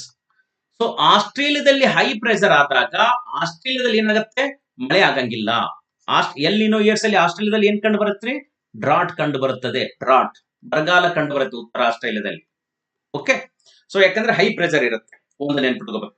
ಪೆರು ಅಲ್ಲಿ ಮಳೆ ಆಗತ್ತೆ, ಆಸ್ಟ್ರೇಲಿಯಾದಲ್ಲಿ ಹೈ ಪ್ರೆಷರ್. ಮತ್ತೆ ಅದೇ ರೀತಿಯಾಗಿ ನಮಗೆ ಈ ಗಲ್ಫ್ ಆಫ್, ನೋಡಿ ಇಲ್ಲೈತೆ ನೋಡ್ರಿ ಗಲ್ಫ್, ಈ ಕಡೆ ಬರೋದು ಗಲ್ಫ್ ಆಫ್ ಕ್ಯಾಲಿಫೋರ್ನಿಯಾ ಅಂತ ಹೇಳ್ತೇವಲ್ಲ, ಇಲ್ಲಿ ಕೂಡ ನಮ್ಗೆ ಏನಾಗುತ್ತೆ, ಮಳೆ ಆಗತ್ತೆ. ಗಲ್ಫ್ ಆಫ್ ಕ್ಯಾಲಿಫೋರ್ನಿಯಾ ಮಳೆ ಆಗತ್ತೆ. ಆಸ್ಟ್ರೇಲಿಯಾದಲ್ಲಿ ಏನಾಗುತ್ತೆ, ಡ್ರಾಟ್, ಬರಗಾಲ ಆಗತ್ತೆ. ಅದೇ ರೀತಿಯಾಗಿ ಸೊ ಇಂಡೋನೇಷಿಯಾದ ಪ್ರದೇಶದಲ್ಲಿ ಇಲ್ಲಿ ಹೈ ಪ್ರೆಷರ್ ಇರುತ್ತೆ, ನಮ್ಮಲ್ಲಿ ಸ್ವಲ್ಪ ಕಡಿಮೆ ಒತ್ತಡ ಆಗತ್ತೆ. ಹೀಗಾಗಿ ಹಿಂದೂ ಮಹಾಸಾಗರದಲ್ಲಿ ಹೈ ಪ್ರೆಷರ್ ಇರೋದ್ರಿಂದ ಹೆಚ್ಚು ಸೈಕ್ಲೋನ್ಸ್ ಗಳು ಎಲ್ಲಿ ಕಂಡು ಬರುತ್ತಪ್ಪ ಅಂದ್ರೆ ನಮಗೆ ಅರಬ್ಬಿ ಸಮುದ್ರದಲ್ಲಿ ಹೆಚ್ಚು ಸೈಕ್ಲೋನ್ಸ್ ಕಂಡು ಬರುತ್ತೆ. ಅರೇಬಿಯನ್ ಸಿ, ಅರೇಬಿಯನ್ ಸಮುದ್ರ ಅಂತ ಹೇಳ್ತೇವ್ರಿ. ಈ ಅರೇಬಿಯನ್ ಸಮುದ್ರದಲ್ಲಿ ಏನ್ ಕಂಡು ಬರುತ್ತೆ, ನಮಗೆ ಹೆಚ್ಚು ಸೈಕ್ಲೋನ್ಸ್ ಕಂಡು ಬರುತ್ತೆ. ಯಾವಾಗ, ಲಾನಿನ ಅವಧಿಯಲ್ಲಿ. ಮೋರ್ ಸೈಕ್ಲೋನ್ಸ್ ನಮಗೆ ಕಂಡು ಬರುವಂತದ್ದು ಅರಬ್ಬಿ ಸಮುದ್ರದಲ್ಲಿ. ಯಾವಾಗ, ಎಲ್ನಿನ ಆದಾಗ, ಎಲ್ನಿನ ಅವಧಿಯಲ್ಲಿ. ಬಂಗಾಳ ಕೊಲ್ಲಿಯಲ್ಲಿ ಏನಾಗತ್ತಪ್ಪ ಅಂದ್ರೆ ಸೈಕ್ಲೋನ್ ಪ್ರಮಾಣ ಆಗತ್ತೆ, ಆದ್ರೆ ಸೈಕ್ಲೋನ್ ಪ್ರಮಾಣ ಕಡಿಮೆ ಆಗತ್ತೆ. ಸೊ ಹೀಗಾಗಿ ಸೊ ನಮ್ಮ ದೇಶದಲ್ಲಿ ಮಳೆಯ ಹಂಚಿಕೆ ಕೂಡ ಕಡಿಮೆ ಆಗತ್ತೆ. ರೈಟ್, ಮಳೆಯ ಹಂಚಿಕೆ ಕಡಿಮೆ ಆಗತ್ತೆ. ಮಳೆಯ ಹಂಚಿಕೆ ಕಡಿಮೆ ಆಗುವುದರಿಂದ ಸೊ ನಮಗೆ ಸೊ ಎಫೆಕ್ಟ್ ಆಗತ್ತೆ, ನಮ್ಮ ಆರ್ಥಿಕತೆಗೆ ಕೂಡ ಎಫೆಕ್ಟ್ ಆಗುವಂತದ್ದು ಇದು. ಸೊ ನಮಗೆ ಸಾಮಾನ್ಯವಾಗಿ ಸೊ ಇಂಡೋನೇಷ್ಯಾದ, ನೋಡಿ ಇಂಡೋನೇಷ್ಯಾದ ಇದನ್ನ ಇಲ್ಲಿ ಹೆಚ್ಚು ಒತ್ತಡ ಇದ್ದಾಗ ತೊಂದರೆ ಆಗತ್ತೆ. ಸಾಮಾನ್ಯವಾಗಿ ನಮ್ಗೆ ಇಲ್ಲಿ ಹೆಚ್ಚು ಒತ್ತಡ ಇತ್ತಂದ್ರೆ ಮಡಗಾಸ್ಕರ್ ಹತ್ರ, ಅವಾಗ ನಮ್ಗೆ ಮಾನ್ಸೂನ್ ಮಾರುತಗಳಲ್ಲಿ ಹೆಚ್ಚು ಮಳೆಯನ್ನು ಸುರಿಸ್ತಾ ಇತ್ತು.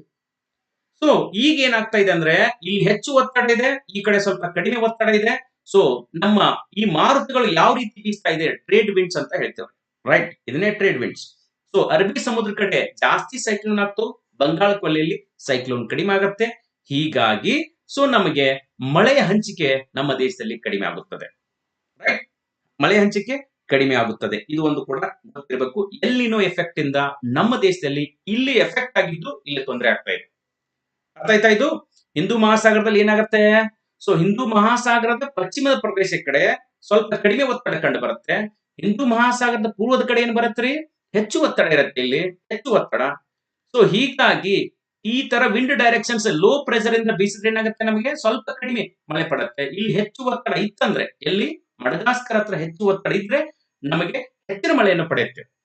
ಎಲ್ಲಿ ಮಡಗಾಸ್ಕರ್ ಅಲ್ಲಿ ಕಡಿಮೆ ಒತ್ತಡ ಆಗತ್ತೆ, ಅವಾಗ ಏನಾಗತ್ತಪ್ಪ ಅಂದ್ರೆ ಮಾನ್ಸೂನ್ ಮೇಲೆ ತೀವ್ರ ಪರಿಣಾಮವನ್ನು ಬೀರುತ್ತೆ. ಇದು ಎಲ್ನಿನೋ ಎಫೆಕ್ಟ್. ರೈಟ್, ಕಾರಣ ಏನು ಸರ್? ಸರ್ ಇಲ್ಲಿ ಯಾಕೆ ಹೈ ಪ್ರೆಷರ್ ಬಂತು ಸರ್ ಇಂಡೋನೇಷ್ಯಾದಲ್ಲಿ? ಸರ್ ಇಲ್ಲಿರುವಂತ ವಾಟರ್ ಯಾವ್ದಂದ್ರೆ, ಸೊ ಆಸ್ಟ್ರೇಲಿಯಾದ ಉತ್ತರ ಆಸ್ಟ್ರೇಲಿಯಾ ವಾಟರ್ ಈ ಕಡೆಯಲ್ಲಿ ಬರುತ್ತೆ, ಗ್ಯಾಪ್ ಇದೆ. ಸೊ ಇಲ್ಲಿ ಬಂದಾಗ ಹೆಚ್ಚು ಒತ್ತಡ ಇರುತ್ತೆ. ಸೊ ಹೀಗಾಗಿ ಪ್ಯಾರಲಲ್ ಆಗಿ ಅರಬ್ಬಿ ಸಮುದ್ರಕ್ಕೆ ವಿಂಡ್ಸ್ ಗಳು ಬ್ಲೋ ಆಗ್ತಾ ಇರುತ್ತೆ.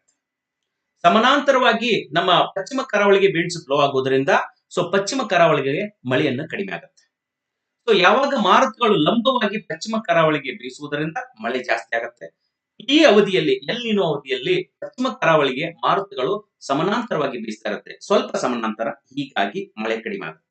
ರೈಟ್, ಅವಾಗ ಎಲ್ಲಿನೋ ಎಫೆಕ್ಟ್ ಇಂದ ಡ್ರಾಟ್ ಕಂಡು ಬರುತ್ತೆ. ಒಂದು ನೆನ್ಪಿಟ್ಕೋಬೇಕು. ಸೊ ಹಿಂದೂ ಮಹಾಸಾಗರದ ಮಡಗಾಸ್ಕರ್ ಹತ್ರ ಸ್ವಲ್ಪ ಕಡಿಮೆ ಒತ್ತಡ ಇರುತ್ತೆ. ಸೊ ಇಂಡೋನೇಷ್ಯಾದ ಹತ್ರ ಹೆಚ್ಚು ಒತ್ತಡ ಇರುತ್ತೆ. ಸೊ ಮಾರುತಗಳು ಬೀಸುವುದು ಹೇಗ್ರಿ, ಹೆಚ್ಚು ಒತ್ತಡದಿಂದ ಕಡಿಮೆ ಒತ್ತಡದ ಕಡೆ ಬೀಸ್ತಾ ಇರುತ್ತೆ. ಈ ರೀತಿ ಬೀಸ್ತಾ ಇರುವಂತದ್ದು. ಸೊ ಇಲ್ಲಿ ತೊಂದರೆ ಕೂಡ ಆಗುವಂತದ್ದು ಏನ್ರಿ, ಸೈಕ್ಲೋನ್ಸ್. ಸೊ ಸೈಕ್ಲೋನ್ಸ್ ಹೆಚ್ಚು ಯಾವಾಗ ಆಗತ್ತಪ್ಪ ಅಂದ್ರೆ ಅರಬ್ಬಿ ಸಮುದ್ರದಲ್ಲಿ ಹೆಚ್ಚು ಸೈಕ್ಲೋನ್ಸ್ ಆಗ್ತಾವು ಎಲ್ಲಿನೋ ಅವಧಿಯಲ್ಲಿ. ಅದ್ರ ಅಪೋಸಿಟ್ ಬಂದಾಗ ಬಂಗಾಳ ಕೊಲ್ಲಿ. ಬಂಗಾಳ ಕೊಲ್ಲಿ, ಆಯ್ತಾ? ಸೊ ಒಂದು ನೆನ್ಪಿಟ್ಕೊಳ್ರಿ, ಇಲ್ಲಿ ಏನಾಗತ್ತಂದ್ರೆ ಇಂಡೋನೇಷ್ಯಾದ ಪಕ್ಕ ಏನಾಗುತ್ತೆ, ಹೈ ಪ್ರೆಷರ್ ಇರುತ್ತೆ. ಸೊ ಅದೇ ನಮ್ಮ ಮಡಗಾಸ್ಕರ್ ಅಲ್ಲಿ ಲೋ ಪ್ರೆಷರ್ ಇರುತ್ತೆ. ಸಾಮಾನ್ಯವಾಗಿ ಮಾನ್ಸೂನ್ ಮಡಗಾಸ್ಕರ್ ಅಲ್ಲಿ ಹೈ ಪ್ರೆಷರ್ ಇದ್ರೆ ನಮಗೆ ಜಾಸ್ತಿ ಮಳೆ ಆಗೋದು. ಮಡಗಾಸ್ಕರ್ ಹತ್ರ ಹೈ ಪ್ರೆಷರ್ ಇದ್ರೆ ಜಾಸ್ತಿ ಮಳೆ ಆಗೋದು. ಒಂದು ನೆನ್ಪಿಟ್ಕೋಬೇಕು. ಇದು ಏನಾಗತ್ತಂದ್ರೆ ಅರಬ್ಬಿ ಸಮುದ್ರದಲ್ಲಿ ಸೈಕ್ಲೋನ್ಸ್ ಹೆಚ್ಚಾಗತ್ತೆ ಯಾವಾಗ, ಎಲ್ಲಿನೋ ಅವಧಿ. ಈ ಕ್ವಶನ್ಸ್ ಕೇಳ್ತಾರೆ. ಮಳೆ ಆಗತ್ತೆ ರೀ, ಮಳೆ ಹಂಚಿಕೆ ಏನಾಗತ್ತಂದ್ರೆ ಕಡಿಮೆ ಆಗತ್ತೆ. ಮಳೆ ಅಂದ್ರೆ ಒಂದು 10 to 20% ಮಳೆ ಕಡಿಮೆ ಇರುತ್ತೆ. ಮಳೆ ಆಗಲ್ಲ ಅಂತೇನಲ್ಲ, ಮಳೆ ಆಗತ್ತೆ, 10 to 20% ಕಡಿಮೆ ಆಗತ್ತೆ. ಯಾಕಂದ್ರೆ ಸೈಕ್ಲೋನ್ಸ್ ಬಂಗಾಳ ಕೊಲ್ಲಿಯಲ್ಲಿ ಕಡಿಮೆ ಆಗತ್ತೆ. ಸೊ ನಮಗೆ ಸೈಕ್ಲೋನ್ ಜಾಸ್ತಿ ಎಲ್ಲಾಗತ್ತೆ ಅಂದ್ರೆ ಅರಬ್ಬಿ ಸಮುದ್ರದಲ್ಲಿ ಆಗತ್ತೆ ಎಲ್ಲಿನೋ ಅವಧಿಯಲ್ಲಿ. ರೈಟ್, ಈ ಕಾನ್ಸೆಪ್ಟ್ ಕ್ಲಿಯರ್? ಅರ್ಥ ಆಯ್ತಾ? ಎಸ್. ಅದೇ ನಾವು ಲಾನಿನಾ ಬಂದಾಗ, ಲಾನಿನಾ ನಾರ್ಮಲ್ ಇಯರ್ಸ್, ಲಾನಿನಾ ಅಂತ ಹೇಳ್ತೀವಿ. ಇದೊಂದು ನೆನ್ಪಿಟ್ಕೊಳ್ರಿ, ಲಾ ನೀನಾ. ಸೊ ಇದು ಕೂಡ it is opposite phase of El Nino ಅಂತ ಹೇಳ್ತಾರೆ. ಅಪೋಸಿಟ್ ಫೇಸ್ ಆಫ್ ಎಲ್ನಿನೋ ಅಂದ್ರೆ ಎಲ್ನಿನೋದ ವಿರುದ್ಧ ಅಂತ ಹೇಳ್ತೇವ್ರಿ. ಎಲ್ನಿನೋದ ಏನ್ರಿ ವಿರುದ್ಧ ಕಂಡು ಬರುತ್ತೆ, ಅಪೋಸಿಟ್, ಆಯ್ತಾ, ವಿರುದ್ಧ ಹಂತ. ಇದು ಕಂಡು ಬರುವಂತದ್ದು ಲಾನಿನಾ. ಸೊ ಲಾಲಿನಾ ಅಂದ್ರೆ ಲಿಟಲ್ ಗರ್ಲ್ ಅಂತ ಹೇಳ್ತಾರೆ. ಸ್ಪ್ಯಾನಿಷ್ ಭಾಷೆಯಲ್ಲಿ ಲಿಟಲ್ ಗರ್ಲ್ ಅಂತ ಕೂಡ ಹೇಳ್ತಾರೆ ಲಾನಿನಾ. ಸೊ ಇದು ಕಂಪ್ಲೀಟ್ಲಿ ಅಪೋಸಿಟ್ ಆಗುತ್ತೆ, ರೈಟ್. ಕಂಪ್ಲೀಟ್ಲಿ ಅಪೋಸಿಟ್ ಆಗುವಂತದ್ದು ಯಾವ್ದಂದ್ರೆ ಲಾನಿನಾ. ಇದು ಸಾಮಾನ್ಯವಾಗಿ ಎಲ್ಲಿ ಕಂಡು ಬರುತ್ತೆ, ನಾರ್ಮಲ್ ಇಯರ್ಸ್ ಅಂತ ಕೂಡ ಹೇಳ್ತೇವ್ರಿ. ನಾರ್ಮಲ್ ಇಯರ್ಸ್ ನಮಗೆ ಮಳೆ ಹೆಚ್ಚಾಗತ್ತಲ್ಲ ಇದೆ. ಸೊ ನಮ್ಮ ದೇಶಕ್ಕೆ ಲಾನಿನಾದಿಂದ ಏನಾಗತ್ತಂದ್ರೆ ಫ್ಲಡ್ಸ್ ಗಳು ಕೂಡ ಆಗತ್ತೆ. ಫ್ಲಡ್ಸ್, ಪ್ರವಾಹಗಳು ಕೂಡ. ಸೊ ಲಾನಿನಾ ಅವಧಿಯಲ್ಲಿ ನಮ್ಮ ದೇಶದಲ್ಲಿ ಪ್ರವಾಹ ಆಗತ್ತೆ ಮತ್ತು ಭಾರತಕ್ಕೆ ಹೆಚ್ಚಿನ ಮಳೆ ಕೂಡ ಆಗುವಂತದ್ದು, ಹೆಚ್ಚಿನ ಮಳೆ ಆಗುವಂತದ್ದು ಲಾನಿನಾ ಅವಧಿಯಲ್ಲಿ. ಇದೊಂದು ನೆನ್ಪಿಟ್ಕೊಳ್ರಿ, ಅಪೋಸಿಟ್, ರೈಟ್. ಇದು ಒಂದು ಗೊತ್ತಿರಬೇಕು ಲಾನಿನಾ. ಸರ್ ಲಾನಿನಾ ಹೇಗೆ ಸರ್? ನೋಡಿ, ನಾರ್ಮಲ್ ಇಯರ್ಸ್ ಉಲ್ಟಾ ಆಗ್ಬಿಡತ್ತೆ. ಇಲ್ಲಿ ಏನಿರುತ್ತೆ ನೋಡ್ರಿ, ಹಂಬೋಲ್ಟ್ ಕರೆಂಟ್. ನೋಡಿ, ಪೆಸಿಫಿಕ್ ಮಹಾಸಾಗರದಲ್ಲಿ ನೋಡ್ತಾ ಇದ್ದೇವೆ ನಾವು ಹಂಬೋಲ್ಟ್ ಕರೆಂಟ್. ಇದು ಹಂಬೋಲ್ಟ್ ಕರೆಂಟ್, ಹಂಬೋಲ್ಟ್ ಪ್ರವಾಹ ಅಥವಾ ಸೊ ಪೆರು ಪ್ರವಾಹ ಅಂತ ಕೂಡ ಹೇಳ್ತೀವಿ. ಪೆರು ಪ್ರವಾಹ, ರೈಟ್.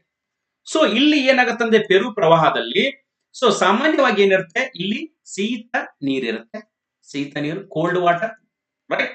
ಸೊ ಕೋಲ್ಡ್ ವಾಟರ್ ಇರುತ್ತೆ, ಇಲ್ಲಿ ಹೆಚ್ಚು ಒತ್ತಡ ಇರುತ್ತೆ. ಸೊ ಹೆಚ್ಚು ಒತ್ತಡ ಅಂದ್ರೆ ಯಾವ ಕಡೆ ಬೀಸ್ತಾ ಇದೆ, ಗಾಳಿ ಕೆಳಗೆ ಇಳಿತಾ ಇದೆ, ಡಿಸೆಂಡಿಂಗ್ ಏರ್. ಕೆಳಗೆ ಇಳಿಯುತ್ತಿರುವ ಗಾಳಿ, ಸಾಮಾನ್ಯವಾಗಿ ಕೆಳಗೆ ಇಳಿಯುತ್ತಿರುವ ಗಾಳಿ, ಗಾಳಿ ಕೆಳಗೆ ಇಳಿಯುತ್ತೆ. ಇಳಿದಾಗ ಇಲ್ಲಿ ಹೈ ಪ್ರೆಷರ್ ಇರುತ್ತೆ, ನೋ ಪ್ರಾಬ್ಲಮ್. ಹೈ ಪ್ರೆಷರ್ ಇದ್ದಾಗ ಉತ್ತರ ಆಸ್ಟ್ರೇಲಿಯಾದಲ್ಲಿ ಲೋ ಪ್ರೆಷರ್ ಇರುತ್ತೆ. ಸೊ ಈ ಅವಧಿಯಲ್ಲಿ ಸೊ ಉತ್ತರ ಆಸ್ಟ್ರೇಲಿಯಾ ಏನ್ ಮಾಡತ್ತರಿ, ಮಳೆ ಹೆಚ್ಚಾಗತ್ತೆ, ರೈಟ್. ಉತ್ತರ ಆಸ್ಟ್ರೇಲಿಯಾದಲ್ಲಿ ಮಳೆ ಹೆಚ್ಚು ಮಳೆ, ಒಂದು ನೆನ್ಪಿಟ್ಕೊಳ್ರಿ, ರೈಟ್. ಪೆರುವಲ್ಲಿ ಹೈ ಪ್ರೆಷರ್ ಇತ್ತಪ್ಪ ಅಂದ್ರೆ ಇಲ್ಲಿ ಮಳೆ ಕಡಿಮೆ. ಎಲ್ಲಿ, ಪೆರುವಲ್ಲಿ ಮಳೆ ಕಡಿಮೆ. ಹೀಗಾಗಿ ನಮಗೆ ಅಟಕಾಮಾ ಮರುಭೂಮಿ ಇದೆ ಅಲ್ರಿ, ಈ ಅಟಕಾಮಾ ಮರುಭೂಮಿ ಕೂಡ ಶೀತ ಪ್ರವಾಹದಿಂದ ಇರುತ್ತೆ. ಶೀತ ಪ್ರವಾಹ ಇರೋದ್ರಿಂದ ಸೊ ಮೋಡಗಳ ನಿರ್ಮಾಣ ಆಗಲ್ಲ. ಸೊ ಹೀಗಾಗಿ ಅಲ್ಲಿ ಅಟಕಾಮಾ ಮರುಭೂಮಿ ಕೂಡ ನಿರ್ಮಾಣವಾಗಿದೆ. ಪೆರುವಲ್ಲಿ ಮಳೆ ಆಗುವುದಿಲ್ಲ. ಇದೊಂದು ಕೂಡ ನೆನ್ಪಿಟ್ಕೋಬೇಕು, ರೈಟ್. ಸೊ ಹೆಚ್ಚು ಮಳೆ ಉತ್ತರ ಆಸ್ಟ್ರೇಲಿಯಾದಲ್ಲಿ ಕಂಡು ಬರುತ್ತೆ.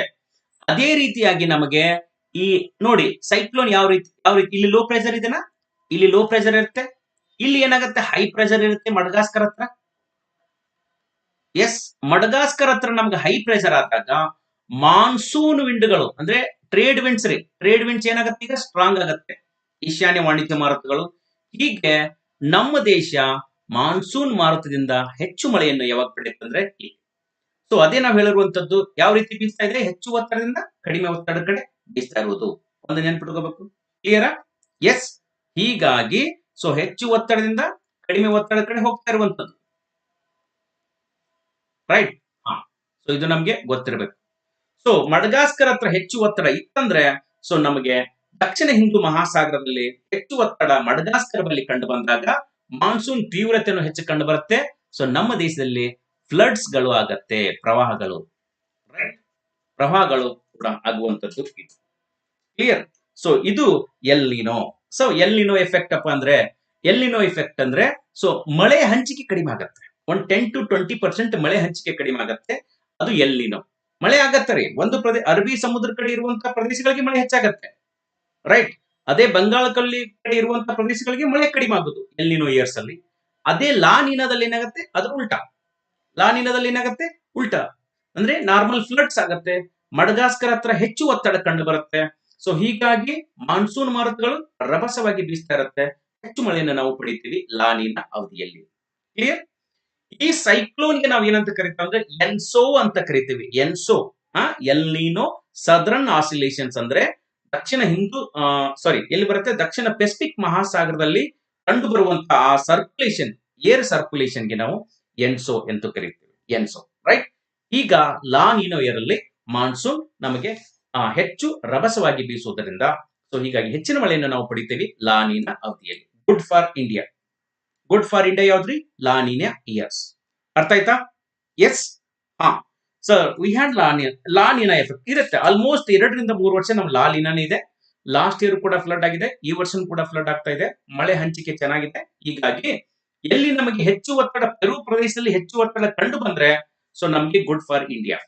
ಪೆರುದಲ್ಲಿ ಏನಾದ್ರೂ ಲೋ ಪ್ರೆಷರ್ ಕಂಡು ಬರ್ತಂದ್ರೆ ಸೊ ಅಲ್ಲಿ ಏನಾಗ್ತಿತ್ತು, ಸೊ ಏನಾಗತ್ತೆ ಅಲ್ಲಿ ಏನಾಗತ್ತೆ, ಸೊ ನಮಗೆ ಎಲ್ಲಿನೋ ಆಗತ್ತೆ, ರೈಟ್. ಸೊ ಅದಕ್ಕೆ ನಾವು ಹೇಳ್ತೀವಿ ಇಲ್ಲಿ ಒಂದು ನೆನ್ಪಿಟ್ಕೋಬೇಕು, ಒಂದು ನೆನ್ಪಿಟ್ಕೊಳ್ರಿ, ಎನ್ಸೋ ಅಂತ ಕೇಳ್ತಾರೆ. ಎನ್ಸೋ ಅಂದ್ರೆ ಏನು, El Niño southern oscillation. El Niño southern oscillation ಅಂತ ಕೂಡ ಹೇಳ್ತೇವ್ರಿ. ಅಂದ್ರೆ ಇದರ ಅರ್ಥ ಏನು? ENSO it is nothing but El Niño ಅಂದ್ರೆ ಎಲ್ ನೀನೋ ಸರ್ ಎಲ್ಲಿ ಕಂಡು ಬರುತ್ತೆ? ಇದು ಕಂಡು ಬರುವುದು ಎಲ್ಲಪ್ಪ ಅಂದ್ರೆ ದಕ್ಷಿಣ ಪೆಸಿಫಿಕ್ ಮಹಾಸಾಗರದಲ್ಲಿ. ದಕ್ಷಿಣ ಪೆಸಿಫಿಕ್ ಮಹಾಸಾಗರ, ರೈಟ್. ಸೊ ಮಹಾಸಾಗರದಲ್ಲಿ ಕಂಡು ಬರುವಂತದ್ದು. ಯಾವ ರೀತಿ ಇರುತ್ತೆ ಸರ್ ಇದು ದಕ್ಷಿಣ ಪೆಸಿಫಿಕ್ ಮಹಾಸಾಗರದಲ್ಲಿ? ಒಂದು ಕೂಡ ನಿಮಗೆ ಗೊತ್ತಿರಬೇಕು. ಸರ್ ಯಾವ ರೀತಿ ಆಗತ್ತೆ? ಸಿಂಪಲ್ ಆಗಿ ನೆನ್ಪಿಟ್ಕೊಳ್ರಿ. ಸಿಂಪಲ್ ಫಾರ್ಮುಲಾ ಇದೆ, ಅಷ್ಟೇ ನೆನ್ಪಿಟ್ಕೋಬೇಕು. ಇಲ್ಲಿ ನೆನ್ಪಿಟ್ಕೊಳ್ರಿ ಯಾವ ರೀತಿ ಅನ್ನೋದು, ರೈಟ್. ಕ್ಲೀನ್ ಆಗಿ ನೋಡಿ. ಸೊ ನೋಡಿ ಯಾವ ರೀತಿ ಇರುತ್ತೆ. ಎನ್ಸೋ ಅಂದ್ರೆ ಏನು? ಸಿಂಪಲ್, ಇದು ಒಂದೇ. ಸೊ ಎನ್ಸೋ ಅಂದರೆ ನಮ್ಗೆ ಗೊತ್ತಿರಬೇಕು. Warm water in eastern Pacific. Eastern Pacific ಅಂತ ಹೇಳ್ತೀವ್ರಿ. Eastern Pacific plus low pressure ಎಲ್ಲಿ ಕಂಡು ಬರುತ್ತೆ? Low pressure over eastern Pacific. Pacific ಅಲ್ಲಿ ಲೋ ಪ್ರೆಷರ್ ಕಂಡು ಬರುತ್ತೆ, ಆಯ್ತಾ? ಇದು ಒಂದು. Okay, right. ಪ್ಲಸ್ ಮತ್ತೇನ್ ಕಂಡು ಬರುತ್ತೆ? ಕೂಲ್ ವಾಟರ್, ಉಲ್ಟಾ ಬರೀರಿ. Cool water in western Pacific plus high pressure in western Pacific. Sir ಏನ್ರಿ ಇದರ ಅರ್ಥ? ಇಷ್ಟೇ ಎನ್ಸಂದ್ರೆ ಕ್ಲಿಯರ್. ಸೊ ನೋಡಿ ಯಾವ ರೀತಿ ಆಗುತ್ತೆ. ಸೊ ನಾವು ನೋಡೋಣ ಡೀಟೇಲ್ ಆಗಿ. ಕ್ಲಿಯರ್? ಓಕೆ. ಸೊ ನೋಡಿ ಈಗ ಸೊ ನೋಡಿ ಕ್ಲೀನ್ ಆಗಿ ಎನ್ಸೋ. ಸರ್ ಎನ್ಸೋ ಅಂದ್ರೆ ಏನು? ನಾವು ಪೆಸಿಫಿಕ್ ಮಹಾಸಾಗರದಲ್ಲಿ ಯಾವ ರೀತಿ ಕಂಡು ಬರುತ್ತೆ ಅಂದ್ರೆ ಈ ಸೈಕ್ಲೋನ್ಸ್ ನಮ್ಗೆ ಕಂಡು ಬರುತ್ತೆ. ನೋಡಿ ಆಸ್ಟ್ರೇಲಿಯಾ ಆಯ್ತಾ? ಓಕೆ,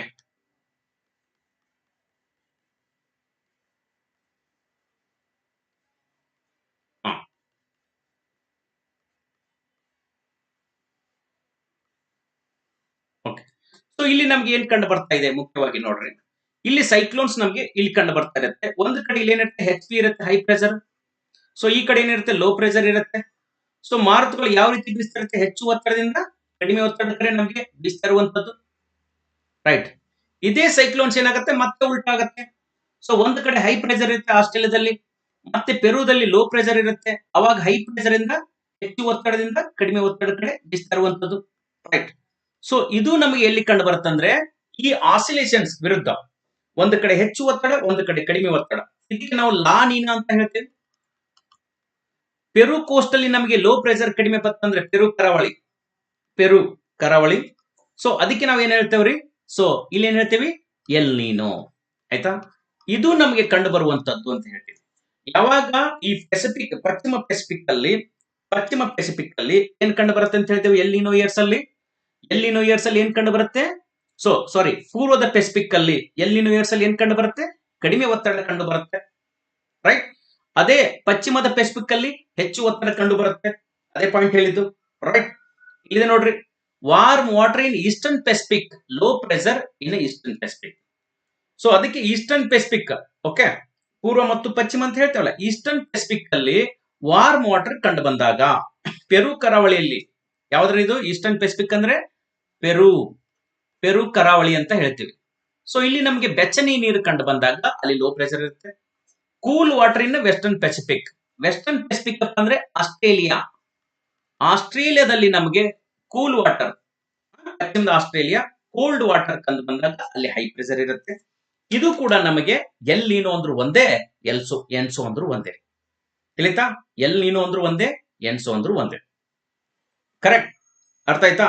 ಇದು ಭಾರತದ ಮೇಲೆ ಹೆಚ್ಚು ಪ್ರಭಾವವನ್ನು ಬೀರುವಂತದ್ದು. ಸೊ ಎಲ್ ನೀನೋದಲ್ಲಿ ಏನಾಗುತ್ತೆ? ನಮಗೆ ಡ್ರಾಟ್ ಆಗತ್ತೆ. ಸೊ ಲಾನಿನಾದಲ್ಲಿ ಏನಾಗುತ್ತೆ? ಹೆಚ್ಚಿನ ಮಳೆಯನ್ನು ಪಡೆಯುತ್ತೆ. ಸೊ ಎಲ್ ನೀನೋದಲ್ಲಿ ನಮಗೆ ಕಂಡು ಬರುವುದೇನು? ಸೊ ಮುಖ್ಯವಾಗಿ ಎಲ್ ನೀನೋದಲ್ಲಿ ಹೈ ಪ್ರೆಷರ್ ಎಲ್ಲಿ ಕಂಡು ಬರುತ್ತೆ ಅಂದ್ರೆ ಇಂಡೋನೇಷ್ಯಾದ ಪಕ್ಕ. ಅದೇ ಲೋ ಪ್ರೆಷರ್ ಮಡಗಾಸ್ಕರ್ ಹತ್ರ ಸ್ವಲ್ಪ ಕಡಿಮೆ ಇರುತ್ತೆ. ಮಾರುತಗಳು ಯಾವ ರೀತಿ ಬೀಸ್ತಾ ಇರುತ್ತೆ?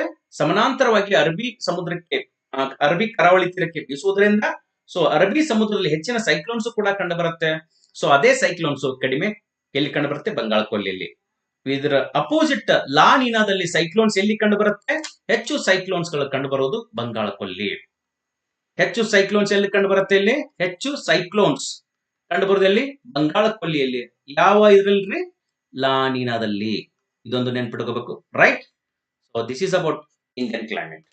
ತಿಳಿತಾ? Indian climate. So no got it complete. ಇದು ನಾವು ಇಂಡಿಯನ್ ಕ್ಲೈಮೇಟ್ ಬಗ್ಗೆ ಇವೆರಡು ಕಾನ್ಸೆಪ್ಟ್ ಇದ್ರ ಮೇಲೆ ಡಿಪೆಂಡ್ ಆಗಿರುತ್ತೆ. ಸೊ ಇದು ವೇರಿಯೇಷನ್ಸ್ ಆಗ್ತಾನೆ ಇರುತ್ತೆ, ರೈಟ್? ನಾವು ಇನ್ನೂ ಮಾನ್ಸೂನ್ ಎಕ್ಸಾಕ್ಟ್ಲಿ ಹೀಗೆ ಆಗತ್ತಂತೂ ಕೂಡ ನಾವು ಹೇಳಿಲ್ಲ. ಎಕ್ಸ್ಪೆರಿಮೆಂಟ್ ಕರೆಕ್ಟ್ ಆಗಿ ಹೀಗೆ ಆಗುತ್ತೆ, ಸ್ವಲ್ಪ ಹತ್ರ ಬಂದಿದ್ದೀವಿ, ಎಕ್ಸಾಕ್ಟ್ಲಿ ಬಂದಿಲ್ಲ, right? Got it? So thank you very much. So ನೋಡಿ, ರೈಟ್? ಹಾಗಾದ್ರೆ ನೋಡೋಣ ಈಗ. ಓಕೆ,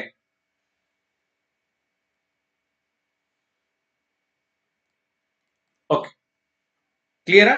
ಎಸ್, ನೋಡಿ. ಸೊ ಹೊಸ ಬ್ಯಾಚ್ ಕೋರ್ಸ್ಗಳು ಕೂಡ ಸ್ಟಾರ್ಟ್ ಆಗ್ತಾ ಇದೆ 24 ನವೆಂಬರ್ ಇಂದ. ಸೊ ತಾವು ಜಾಯ್ನ್ ಆಗ್ಬಹುದು. ಪ್ಲಸ್ ಕ್ಲಾಸ್ಗೆ ಜಾಯ್ನ್ ಆದ್ರೆ ತಾವು ಎನ್ರೋಲ್ ಮಾಡ್ಕೊಂಡು ಕೂಡ ನೋಡಬಹುದು. ಅದೇ ರೀತಿ ಸೊ ಅದಕ್ಕೆ ಟಾರ್ಗೆಟ್ PS ಇದಕ್ಕಿದೆ. FDA SD ಗೆ ಒಂದು ಬ್ಯಾಚ್ ಇದೆ. FDA ಮತ್ತು SDA ಬ್ಯಾಚ್ ಕೋರ್ಸ್ 24ರಿಂದ ಸ್ಟಾರ್ಟ್ ಆಗ್ತಾ ಇದೆ, ಇವತ್ತಿಂದ. ಇನ್ನೊಂದು mission KS 1 year batch course Kannada medium ಅಲ್ಲಿ ಇದೆ, 20ರಿಂದ ಕೂಡ ಸ್ಟಾರ್ಟ್ ಆಗ್ತಾ ಇದೆ. ಸೊ ಪ್ಲಸ್ ಕ್ಲಾಸ್ ಜಾಯ್ನ್ ಆಗಿ ಕೂಡ ನೋಡಬಹುದು. ಇಂಗ್ಲಿಷ್ ಮೀಡಿಯಂ ಅಲ್ಲಿ ಕೂಡ 26ರಿಂದ ಇನ್ನೊಂದು ಬ್ಯಾಚ್ ಕೋರ್ಸ್ ಕೂಡ ಸ್ಟಾರ್ಟ್ ಆಗ್ತಾ ಇದೆ. ಕ್ಲಿಯರಾ? ಎಸ್. ಹಾಗೆ ಸೊ ತಾವು ಕರ್ನಾಟಕ ಎಕ್ಸಾಮ್ಸ್ ಅಂತ ವಾಟ್ಸ್ಆಪ್ ಟೆಲಿಗ್ರಾಮ್ ಗ್ರೂಪ್ ಇದೆ. ಸೊ ಅನ್ ಅಕಾಡೆಮಿ ಅದು ಕೂಡ ಜಾಯ್ನ್ ಆಗ್ಬಹುದು. ಸೊ ಆಲ್ರೆಡಿ ಜಾಯ್ನ್ ಆಗಿದ್ದೀರಾ. ಸೊ ಪ್ಲಸ್ ಕ್ಲಾಸ್ಗೆ ಜಾಯ್ನ್ ಆಗ್ಬೇಕಂದ್ರೆ ತಾವು ಪ್ಲಸ್ ಕ್ಲಾಸ್ಗೆ ಸಬ್ಸ್ಕ್ರಿಪ್ಷನ್ ತಗೊಳ್ರಿ. ರೆಫರಲ್ ಕೋಡ್ ಯೂಸ್ ಮಾಡಿ ನಿಂಗೆ ಮತ್ತೊಂದು ನಿಮಗೆ 10% ಡಿಸ್ಕೌಂಟ್ ಕೂಡ ಸಿಗುತ್ತೆ. Yes, 10% discount. Okay, plus class. Plus ಅಲ್ಲಿ ಜಿಯೋಗ್ರಫಿ ಹೇಳ್ತಾ ಇದ್ದೇನೆ, ಕಂಪ್ಲೀಟ್ ಜಿಯೋಗ್ರಫಿ ಕಂಪ್ಲೀಟ್ ಕೋರ್ಸ್. ತಾವು ಎಲ್ಲಾ ಸಬ್ಜೆಕ್ಟ್ ನೋಡಬಹುದು. ಹಂಡ್ರೆಡ್ಸ್ ಆಫ್ ಎಜುಕೇಟರ್ಸ್ ಇದ್ದಾರೆ, ತಮಗೆ ಫುಲ್ ಬೆನಿಫಿಟ್ಸ್ ಕೂಡ ಸಿಗುತ್ತೆ. Thank you very much, right? Thank you very much. Thank you, ಧನ್ಯವಾದಗಳು, ರೈಟ್?